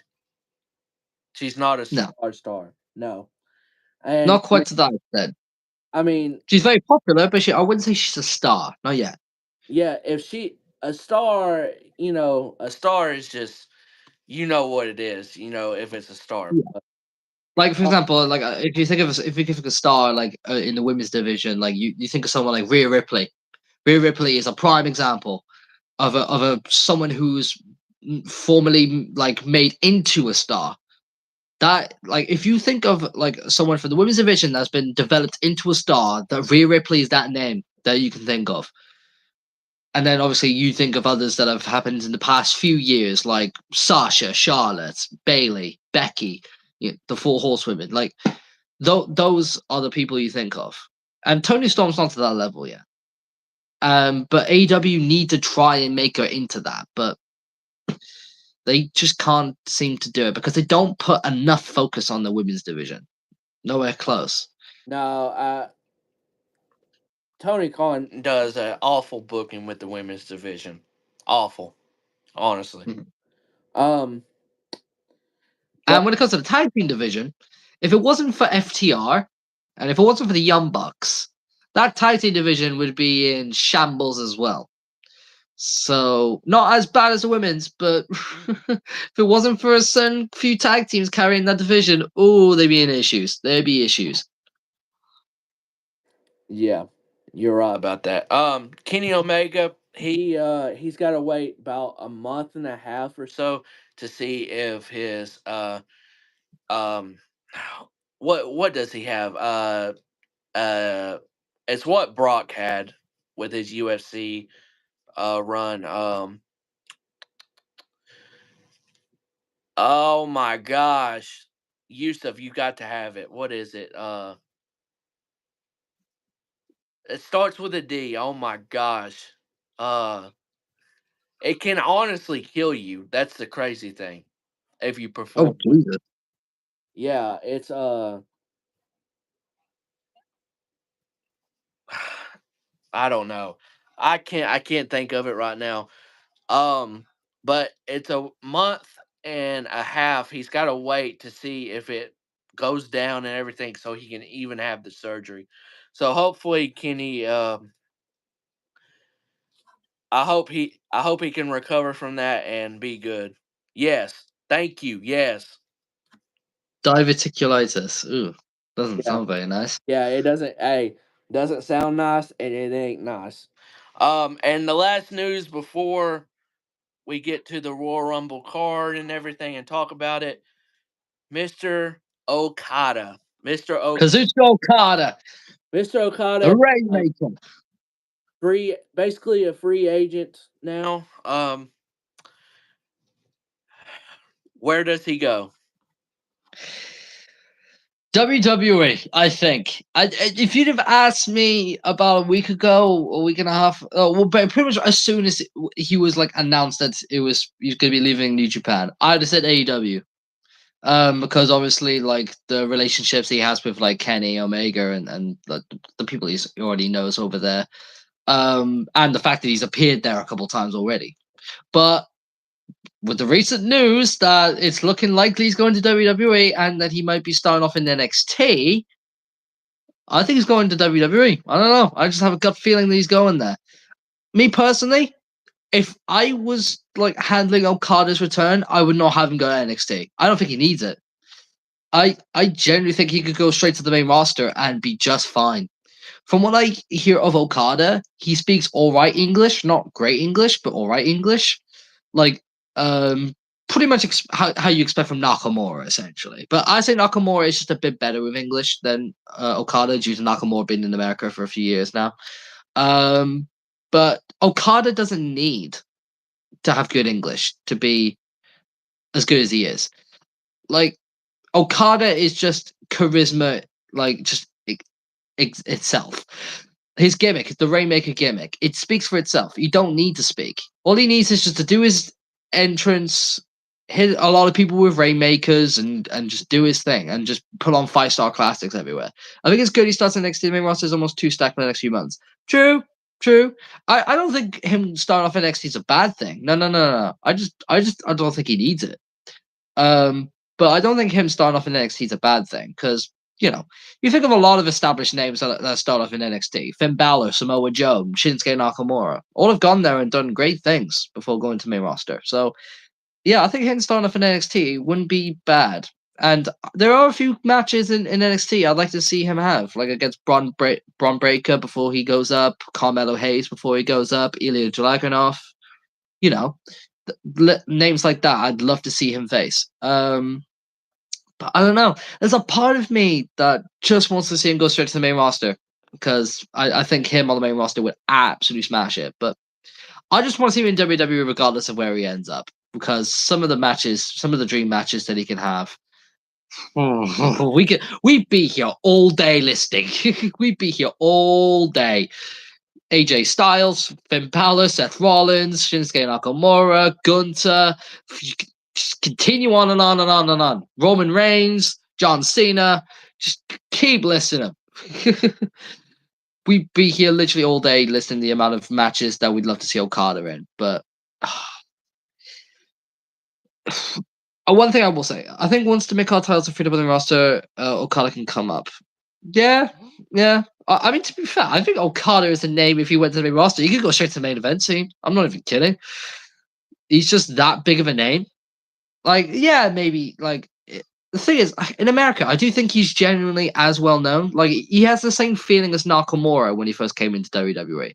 You know, when Nakamura first came into WWE, like, people thought like he wouldn't be as popular because, you know, America compared to Japan and all that, but he was popular. Like, started off in NXT, he received a massive pop, and he got immediately over with the crowd, put on a banger match with Sami Zayn. Everyone sang his theme song. You know, I think Okada would have that same effect. I think he would be immediately popular and over with the crowd. I genuinely think he would. But yeah, sometimes you do need to build someone up first. But I think Okada's just a name you could just propel. Really, I really genuinely do. If I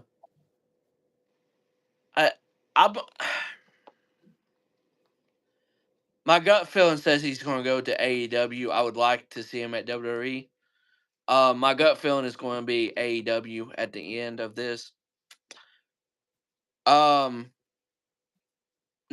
I'm going to reframe that. I'm going to say WWE because one thing that was big to me is this.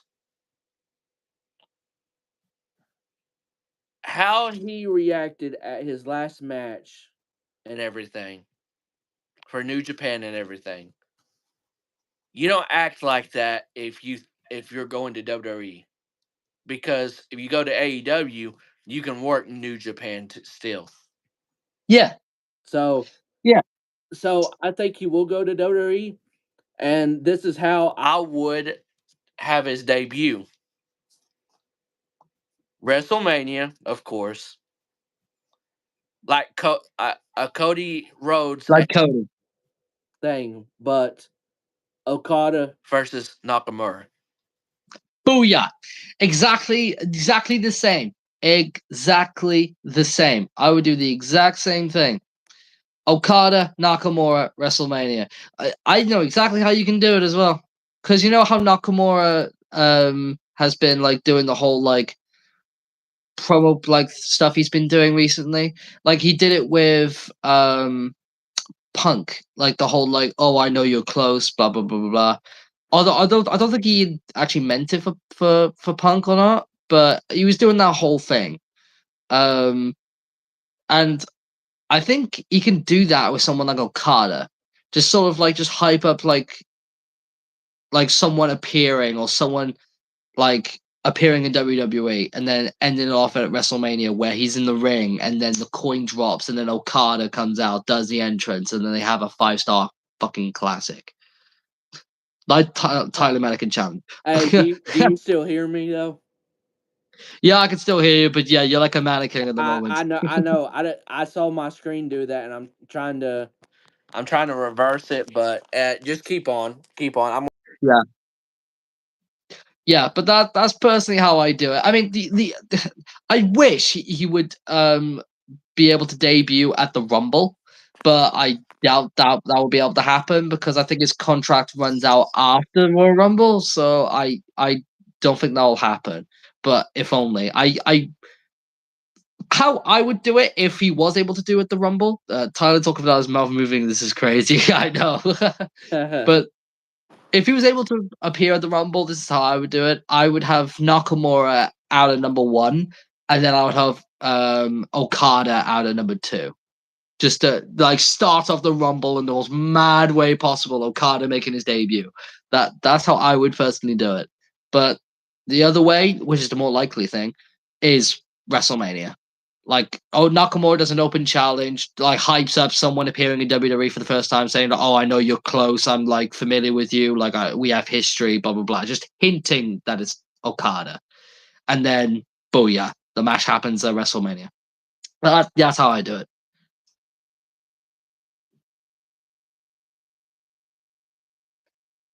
For me, damn, this thing. Well, forget it. This thing ain't gonna fix, but I'm not gonna stop it and restart it. That's too much. So you get the audio part from me. But I will say, that is the way I would go. It's just simple because it's his debut, and that's how I would do it. But we'll see. Yeah.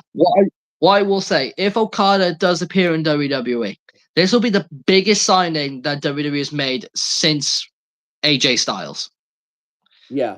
Or Nakamura. Like in terms of that stature of signing, like someone that people never thought would appear in WWE. Yeah. People didn't think AJ Styles would ever step foot in WWE. People didn't think Nakamura would ever step foot in WWE. I definitely didn't think Okada would step foot in WWE. I didn't think he'd leave New Japan. I thought Okada was going to be a name that was going to be New Japan for life. You know, considering he essentially became the John Cena of that company. This is like if John Cena left WWE now and went to AEW. This is what it would be like, to a similar extent. Obviously, even more unlikely, but it's a similar ballpark. So Okada leaving New Japan like this, and maybe going to WWE, like it's unfathomable. So if it does happen, it's gonna be absolute madness, and I hope it happens because, like I said, I've wanted him in WWE for a while. I've wanted him in WWE since about 2017, I want to say. Because I think, no, 2017, 2018, around this sort of time. It was when he was having those 4 matches with Omega, and they were just absolutely tearing the house down every single time. Yeah. Ever since that, I've wanted Okada in WWE. So, yeah, if he does appear in WWE, I'm going to be popping like never before. Yeah, that should. I hope it happens. We'll see. We'll see though. Before we get into the Royal Rumble card and talking about it, of course, I got a top 10, top 15 for you to do. So this is top 10 WWE superstars with the most matches in 2023. Top 10. So let's see if you can name the top 10. Most of these should be semi easy though. Okay. Well, Seth Rollins. He is number 3 with 105. Interesting. I was expecting you to be like number 1, number 2. Okay. It's CM Punk, trust me. Fuck up, Yusuf. Yeah, sure, it's CM Punk. Drew McIntyre. No. What? Oh, okay, that's crazy. That's He is crazy. not on this list. Crazy. Gunter? He is 7th at 96. Let's see. Gable. No. Fuck. Roman Reigns, yeah, definitely. The man that was only there for like 2 or 3 times a year. Yeah, definitely in there. Brock Lesnar while you're at it. Let's see. Jey Uso. Not Jey Uso. What? Nope. Hey, yo, all right, I'm doing shit so far. Sami Zayn. He is not with 94. Kevin Owens. Not KO. He was injured a good bit. Remember, I mean, Yeah, that's a little fair point. injuries here and there, so he'd be out. Damian Priest. He is 4th with 100. Finn Balor. He is 10th with 90.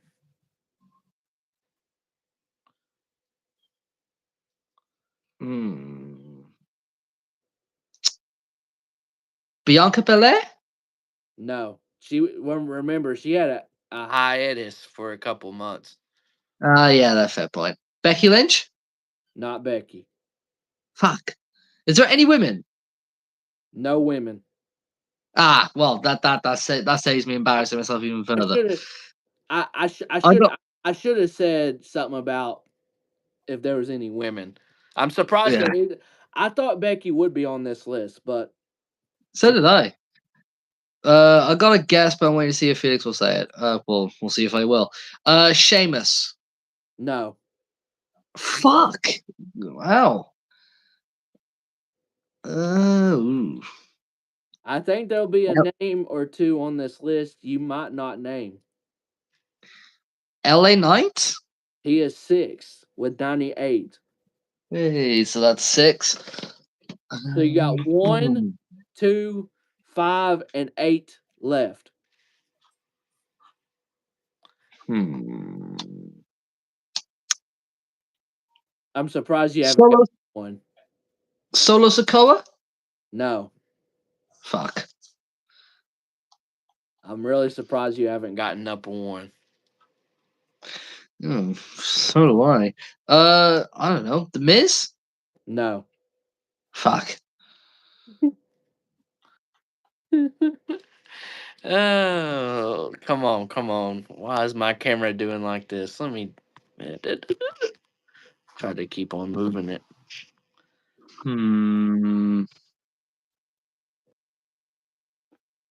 Cody Rhodes. Yes. Number 1.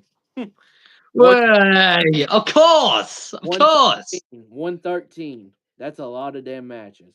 That's a lot of matches. Fair play, Cody. So I've got 3 left. Yeah, you got 2, 5, and 8. And these are names. This is semi-tough. Oh, great. Well, this is going to be fantastic. Johnny Pagano? No, he wasn't on TV much. Yeah, fair. Trying to think.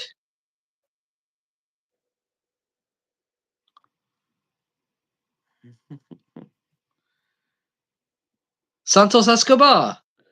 No, but I will give you a hint about all 3 of these people. Oh, go on then. They are in tag teams or in a group. Kofi Kingston? No. Fuck. Well, no, is in a tag team, but they're not officially like a full tag team. Okay. That don't really help, I know, but Rey Mysterio? no. Fuck. Oh, you're not going to get an upper 8. Oh, yeah, you're not going to get an upper 8.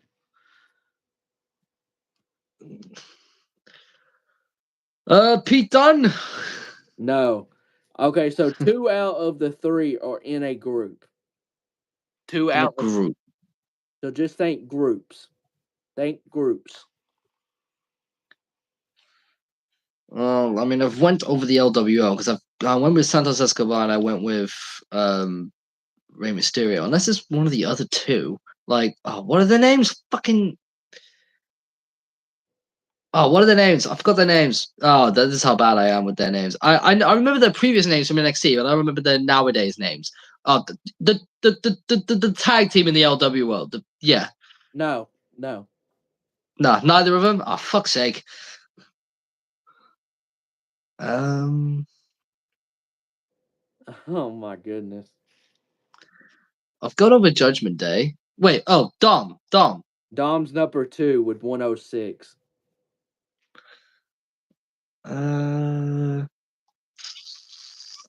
2 more. Dom been getting his ass beat for 2023 last year. And both of them in groups. One is in a group, and another he's a singles wrestler, but he is with another person paired up right now as a semi, but with each other. Okay.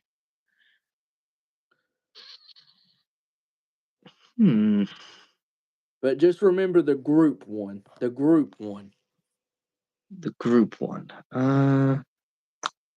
It's going to be hard to get because I feel like you're not going to get it. Well, that's very reassuring. You're welcome. Ludwig Kaiser. Yes. 8. Hey! 95 matches. And now number 5. Oh, I know Dom was your guest. That's why I was hoping you wouldn't say anything. Number 5, thank mid-card. Mid-card. And this is the singles wrestler that's paired up with someone right now. Yes.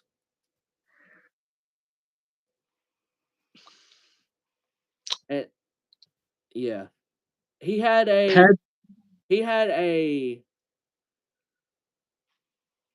quick good start with his 2023, and then it fell down and just kept on falling down a little bit. But he's a great wrestler. He not great, but very good, and he's just improving every time. Austin Theory? Yes. Hey! So that is your top 10. You got Cody at 1, Dom at 2, Seth 3, Damian 4, Theory at 5, tied with LA Knight, Gunther at 7, Ludwig Kaiser at 8, Sammy and Finn. That is the top 10 and everything. Yeah, I think did fairly well there. I mean, some of them I was quite shit on, but yeah, I actually. Hey, y'all can't see it, but I am doing the A town down right now. But I'm surprised I got Ludwig Kaiser. Like Ludwig Kaiser was just an outside guess. I was just like, fuck it, let's go Ludwig Kaiser as a guess, and then just happened to be him. yeah. I'm surprised it took me that long to get Dom, though. I will admit, I'm surprised it took me that long to get Dom. But yeah, Yeah, I am surprised too. I ain't gonna lie. All right, Royal Rumble previews, predictions. We're going to talk about it right here, right now.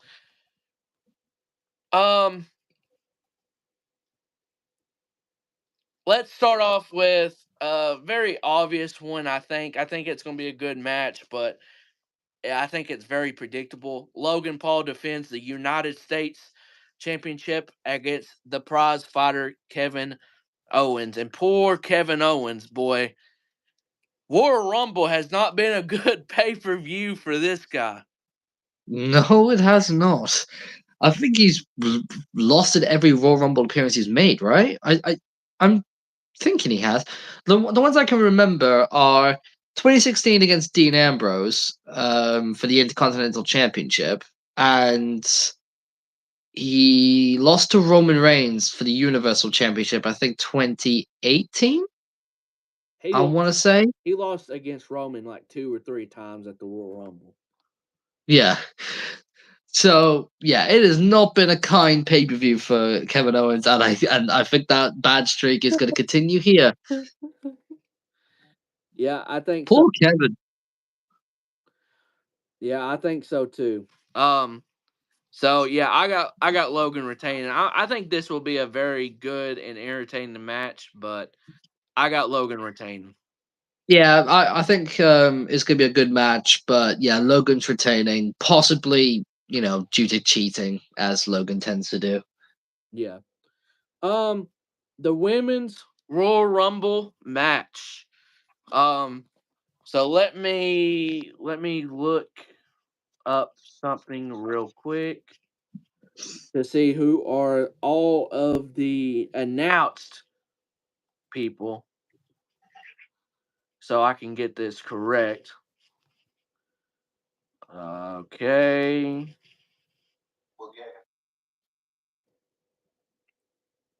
Oh my gosh, you have got to be kidding me. How hard is it? I know there isn't a lot of names announced because what the WWE have actually done this year, which I like, is that they've kept most of the people in the Rumble secret. Yes, that's what I like. So it's here somewhere. Oh my gosh. You have got to be kidding me. Like, I think for the women, they've only announced, 6 names, I think? Okay. Yeah.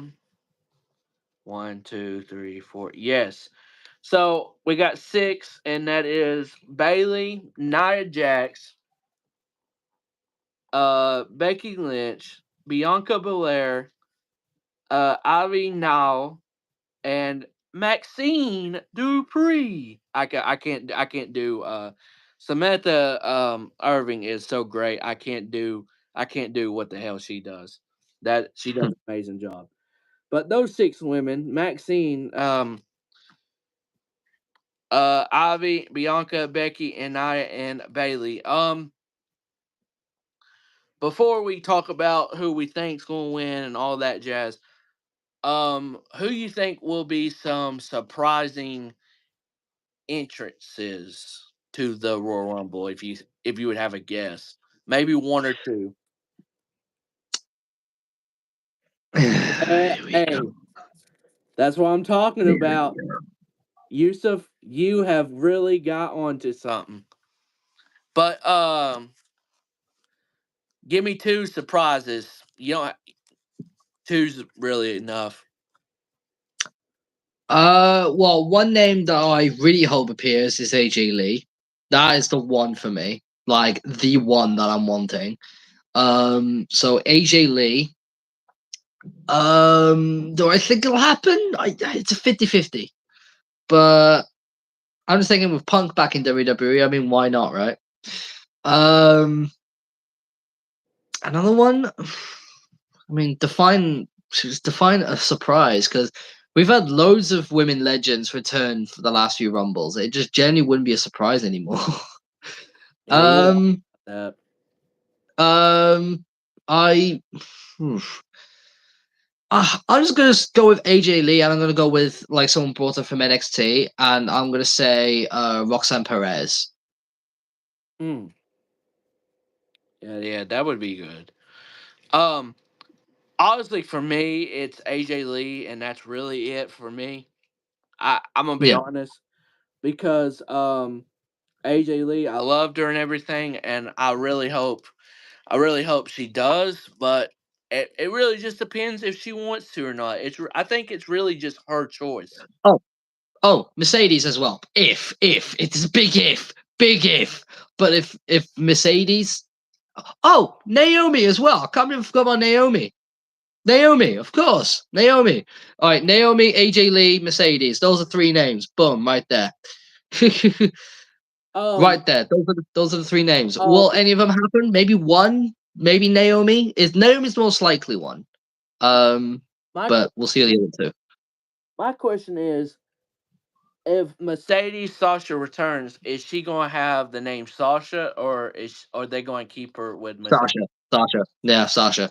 If she's back in WWE, she has to be Sasha Banks. Like, she's been known in WWE as Sasha Banks for years, and she's only been Mercedes Moné for a year. You know, no, everyone knows her as Sasha. Let's be real here. So yeah, if she comes back to WWE, she's Sasha Banks. We'll see. But I think this. We'll get into it. So who's your final 4 and who's winning it? Bailey, Becky,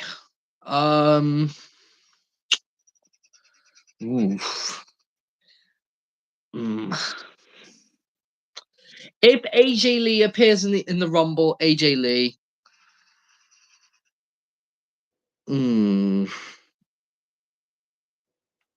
And Sasha, if she's at the Rumble, I'm gonna go with those 4. I know Becky and Bailey will be in the final 4, definitely. That I have no doubt about. Okay, so who wins? Who wins the women's Royal Rumble for you? I'm 50-50. I'm 50-50 between Bailey and Becky. It's between those 2 for definite.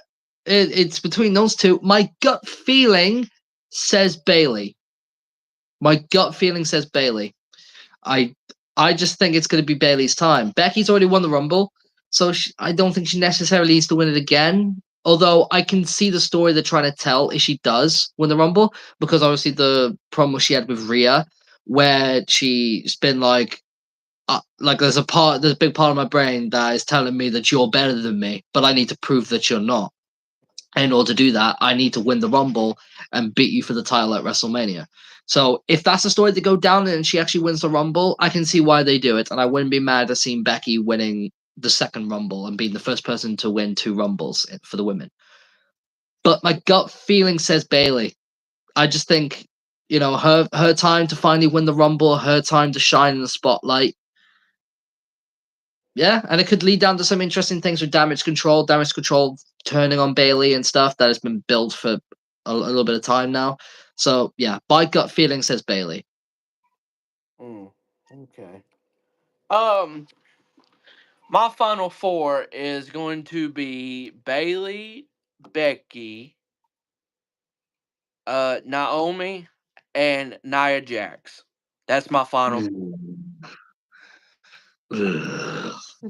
I can see why you put Nia in there because the whole dynamic between Nia and Becky, it'll make things interesting in the final 4. But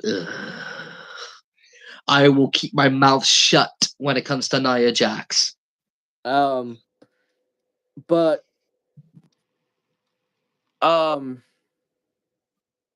I, as much as I like Becky, I do not think she's winning it. They've hinted towards her and Rhea so much. I don't think Becky would win the Royal Rumble. I don't think Nia Jax wins it either. But to me, if you have a returning Naomi and Bailey, I think those two are, for me, the favorites. For me, if Naomi does show up, but she's had a lot of ups and downs since she returned, and man, I feel like Bailey's got to win it. I feel like it. She's ever since not Io Sky has won the women's championship. It just feels like they've been setting up for Io and Bailey eventually, and I think this is maybe where we get a Bailey face turn. I think. Yeah.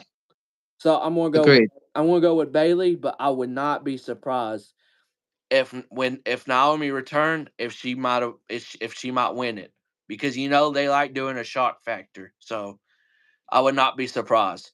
I think those two are my favorites, and then I would put Becky 4th and Nia 3rd because I just don't see Becky winning it, but I think that she will be in the final 4. So I will. Nia 3rd. Good Christ above. I know, but eventually they're going to just team up and not get her out, I think. But I think the final 3 will be Becky, Bailey, and Naomi. And then from there, you do whatever, and I think Bailey wins. But I would not be surprised if Naomi returned and won. So I would not be surprised. Yeah, I would not be surprised. If it is your final 4, I think Nia will be the one in the final 3, not Naomi. I think if it's your final 4, the dynamic will be Becky, Bailey, and Nia. Becky eliminates Nia, gets that sort of thing. It's like, oh yeah, finally got one over Nia. Now I can go on to win the Rumble, and then Bailey eliminates her. So I think that's how I would go down if it's your final 4. That's how I would think it would go down. Okay. I mean, yeah, that makes sense for sure. I think Nia will dominate a lot of the Rumble. Will get teamed on. Yeah. She'll obviously get teamed on in the end and eliminated that way.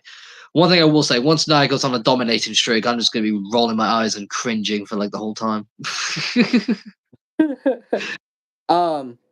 same.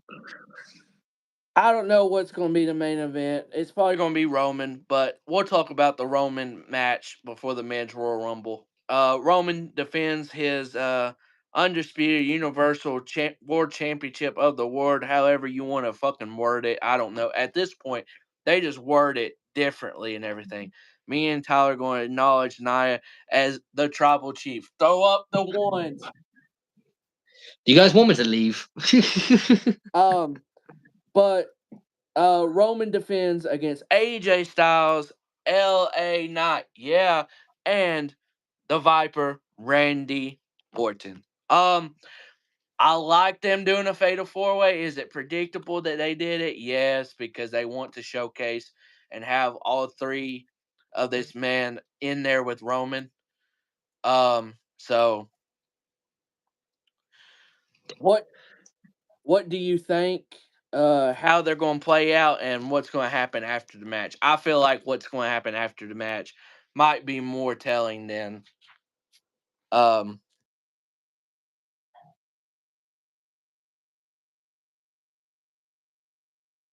Who do you think gets pinned is the big question. AJ Styles. As much as I hate to say it, because Styles is one of my favorites, AJ Styles seems to be the obvious one that's going to be pinned. Because think about it, LA Knight, you cannot pin LA Knight, not again. He already got pinned by Roman once when they faced off 1-on-1. You're not going to have LA Knight pinned again. Randy Orton, you cannot have him get pinned because he's over as fuck and he's got a lot of momentum since coming back from his injury. So you cannot have Randy get pinned. So AJ Styles is the obvious choice here in order of who takes the pin. Yeah, I think Roman retains, pins AJ Styles, and if it's in the main event, the Royal Rumble winner will well, if the Royal Rumble winner is not who I think it is, because I think it's going to be the person who's going to challenge Seth. I think you can figure out from there. But if it's not him, and if it's the other person I think it is, which will go on to face Roman, then I think that person will then come out and face challenge Roman and shit. But either that or The Rock will fucking just return. The Rock will just Roman wins, blah, blah, blah, blah, and then you hear, if you smell what The Rock is cooking, and The Rock comes out and confronts Roman. That could also happen. I could see that happening easily. Omos. That's very good. Yeah, that's what you'd be wanting to happen, Yusuf, right? Omos was Roman Reigns, main event of WrestleMania. Yeah. But yeah, that's what I think is gonna happen. If I had to choose what I think is gonna happen, I think The Rock is gonna come out. I've never been more confident about The Rock showing up to confront Roman than I am about now. I just think it's gonna happen. Whether that means anything for Cody, who knows? But I think it's happening. My thing with that situation, I think they're going to do like a Rock Cena, and I think they're going to build an entire year off Rock and Roman for WrestleMania. I hope that's the case. I want that to be the case. Either do that, or alternatively, this is an idea. Do a triple threat elimination match. Roman, Cody, Rock. It would be something different. So it would be not Roman and Cody again. So it's different from last year's main event. You can still have Roman doing the stuff with Rock. You can even have Roman pin Rock. Get him eliminated. And then the final 10-15 minutes is just Cody and Roman. And Cody finishes the story. That's another alternative way you can go about it. So that way Rock still gets his match with Roman and Cody still gets his main event and gets his title win and moment. And finishes his story. Just wait an entire year. Just wait for an entire year. For me, that's what I would rather. That's what I would rather too. I'd rather wait an entire year and do Rock and Roman next Mania. But I'm saying this is an alternative way they can go about it. I think Roman pins AJ. I think Rock comes out, confronts him. Maybe even a Rock bottom. Never know. Who knows? But yeah, Rock and Roman has to be 1-on-1. Cody and Roman has to be 1-on-1 again for me. Just personally for me. So I think Rock and Roman will be in next year's WrestleMania because it seemed like in the interviews that he did the other day that he said something about building for the long-term future. So that feels like something like that they're going to do. And I would have Rock just come out and confront him to have something big, and that'll probably end the show, but it is what it is, I think. So the men's Royal Rumble, it's crazy. There's 4 matches on this card, but I feel like it's going to be a very long pay-per-view. Might be the longest Royal Rumbles we've had. They're going to be long Royal Rumbles. The 11 men confirmed for the Royal Rumble. Of course, the American Nightmare Cody Rhodes, CM Punk, Shinsuke Nakamura, Bobby Lashley, Drew McIntyre, Gunther, announced on WWE YouTube channel, Akira Tozawa, what the hell is he doing in the Royal Rumble? Otis, Chad Gable, all Afro Academy, Kofi Kingston, and Damian Priest. So we got 2, 3, 4, 5, 6, 7, 11 announced. Not as bad as last year. We had everyone fucking announced about. Oh, Yeah. dear God That- Almighty. That's what. Oh, Akira Tozawa winning. Jesus Christ on a bike. So I'll go ahead with mine this time since you did the women. I'll go first. If I had any surprises,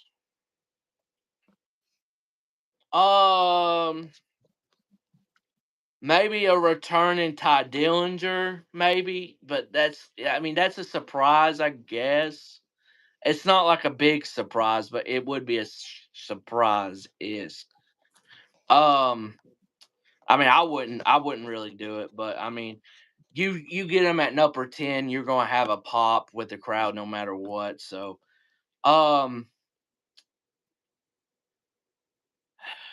honestly, I could care less about surprises in the men this year. I know that's crazy, but they've had so much story in this Royal Rumble that I really could care less about surprise. I know that's crazy to think, but do you have any surprises? Minimal. R-Truth gonna ask Priest to tag him in during the Rumble. Now that would be a funny sight.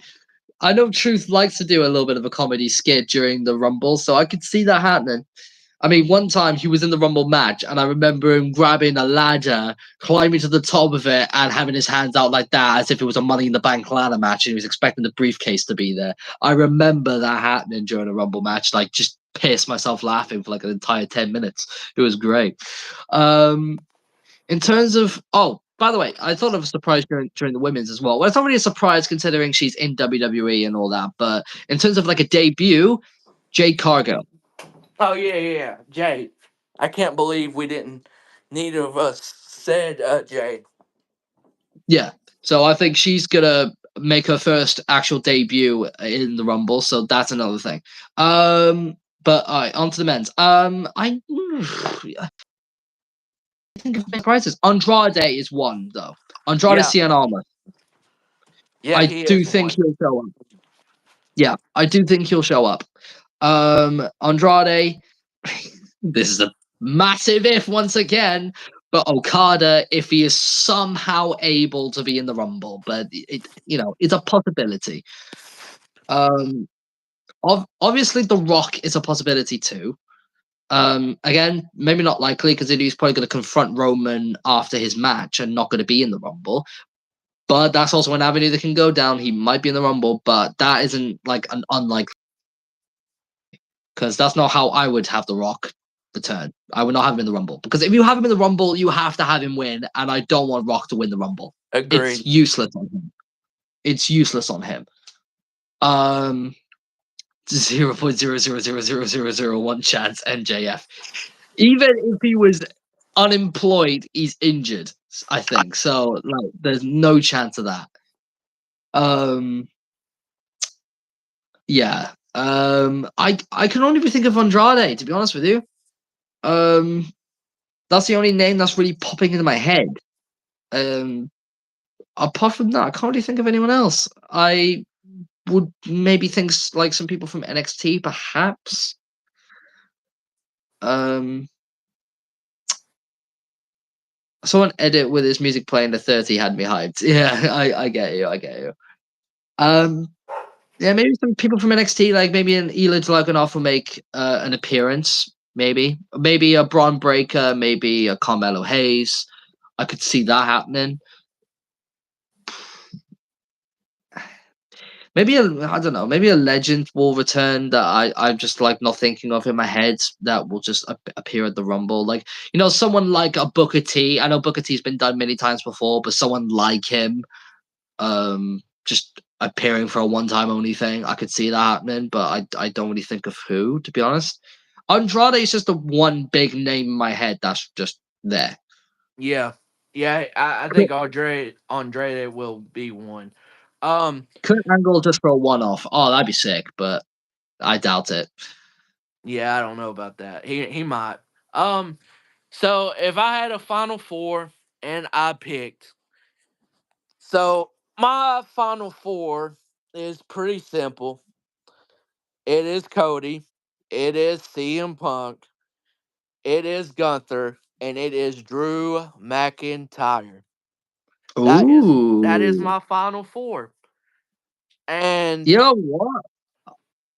I think the same. To be honest with you, I might have one person different, but wait, maybe I'll come back to you when it comes to my goal. But that might be the four for me too. Continue. and oh man, It's it's between two. Once again, it's between two. I think it's between three. I hate to tell Oh, you. really? For me, yes, because Go on then. if I'm thinking, Obviously, Punk and Rhodes, but who's your third? Gunther. Ooh, shout.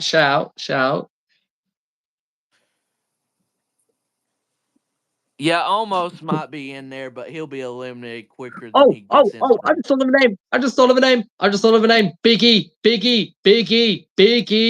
I don't know if he's fully ready to come back. It's not been confirmed, but it's a chance. There's a chance. I think Biggie could be a big shout. Yeah, that would be cool for sure, but I don't know if they're going to allow him back or whatnot. But yeah, I think it's Gunther, Cody, and CM Punk. I think Gunther has a very good chance of potentially winning. Um, but I'll say this: I think they will be my top three. I think those will be my top three. Um, and I feel like you got to have the Punk and Cody final two. I Yeah, just Punk and Cody has to be final two because it's so much on those two of like which one of those two is going to win that if those two are the final two, it's going to make that final two fucking intense. yeah Especially after that promo they just had on Raw together, like, and they had that face off at the end. Oh, if they have a face off at the end, like of the Rumble with those two final two, and they have to like throw one of them over the top rope to get to WrestleMania. Oh, it's gonna be cinema. yeah, Seriously, and that needs to happen. my official pick. I think Cody's going to go back to back. I think Cody will go back to back. And only reason I say he will go back to back, I know when they do this, when they show a lot of images of, uh, like they did on Raw, of people that went back to back and it said, could Cody do it? Normally, that person wouldn't win. But I have a gut feeling they did that on purpose to have Cody win again. And the All right only then. reason I say this is I think they already announced CM Punk for Elimination Chamber. So I think Punk will be in the chamber, and that's how he gets to Seth. Fair dues. I don't know. Okay. I'll go over mine. So I think I'm gonna go with the same final four because I just think that final four makes a whole lot of sense. Um, Drew, Gunter, CM Punk, and Cody Rhodes. I think that final four makes a lot of sense. Especially serious like pretty much all four have been involved with that little back and forth on Raw. I think that just makes a lot of sense. In terms of the final two, again, I'll go with the same final two. The winner, I'm gonna go different. I'm gonna go CM Punk. I'm gonna go CM Punk because enough. I just think CM Punk's first match officially back. You know, the whole story of his last match in WWE was the Rumble before he walked out. And now it's his first match back 10 years later. I just think they're going to go all the way with it and have him just return and win the Rumble and then go on to face Seth Rollins. And I think Cody faces Roman either by the Chamber, because he gets into the Chamber, or I don't know. I just, for some reason, my gut feeling says CM Punk over Rhodes. And I just don't see Rhodes winning it 2 years in a row. I could be very wrong. I would not be surprised whatsoever in the slightest if Cody Rhodes does win 2 years in a row. I would not be shocked. But just my gut feeling is going Punk. So I'm just going to stick to my guns here. I'm going with CM Punk. I mean, it's going to be interesting, though, for sure. Indeed. If you're watching if you're watching on demand, hey, let us know your predictions because I mean it's going to be a crazy Royal Rumble. I cannot wait for it tomorrow night. Yusuf, you have anything else about the Royal Rumble or anything else went over or anything? Not Yusuf. Oh my God, Felix. I haven't slept today.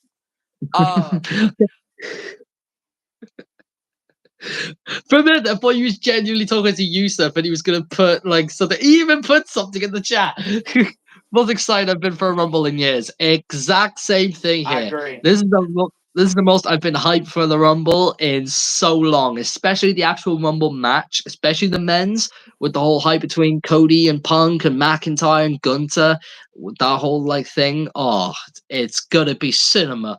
And women's too, like the whole Becky and Bailey thing. Like it could be either one of those guys or women that could win the Rumble, and it's going to be very interesting and very intense throughout the whole thing. And I tell you what, when Punk and Rhodes is going to be the final two, I'm going to be on the edge of my seat the whole time. It's going to be great. But yeah, I'm so excited. Yeah, I can't wait for it. Hey man, Triple H has done a fantastic job, and you know he hasn't done a perfect job, but man, to where WWE was at, say a year and a half ago, maybe a little bit longer, to what they are now. Oh my goodness, I'm not going that far, but to what they are now, it's quite amazing, and should be a great Royal Rumble. I don't know what damn episode of the podcast this is. Who cares? I'll put it in the title or put it in the description. But this has been a great one.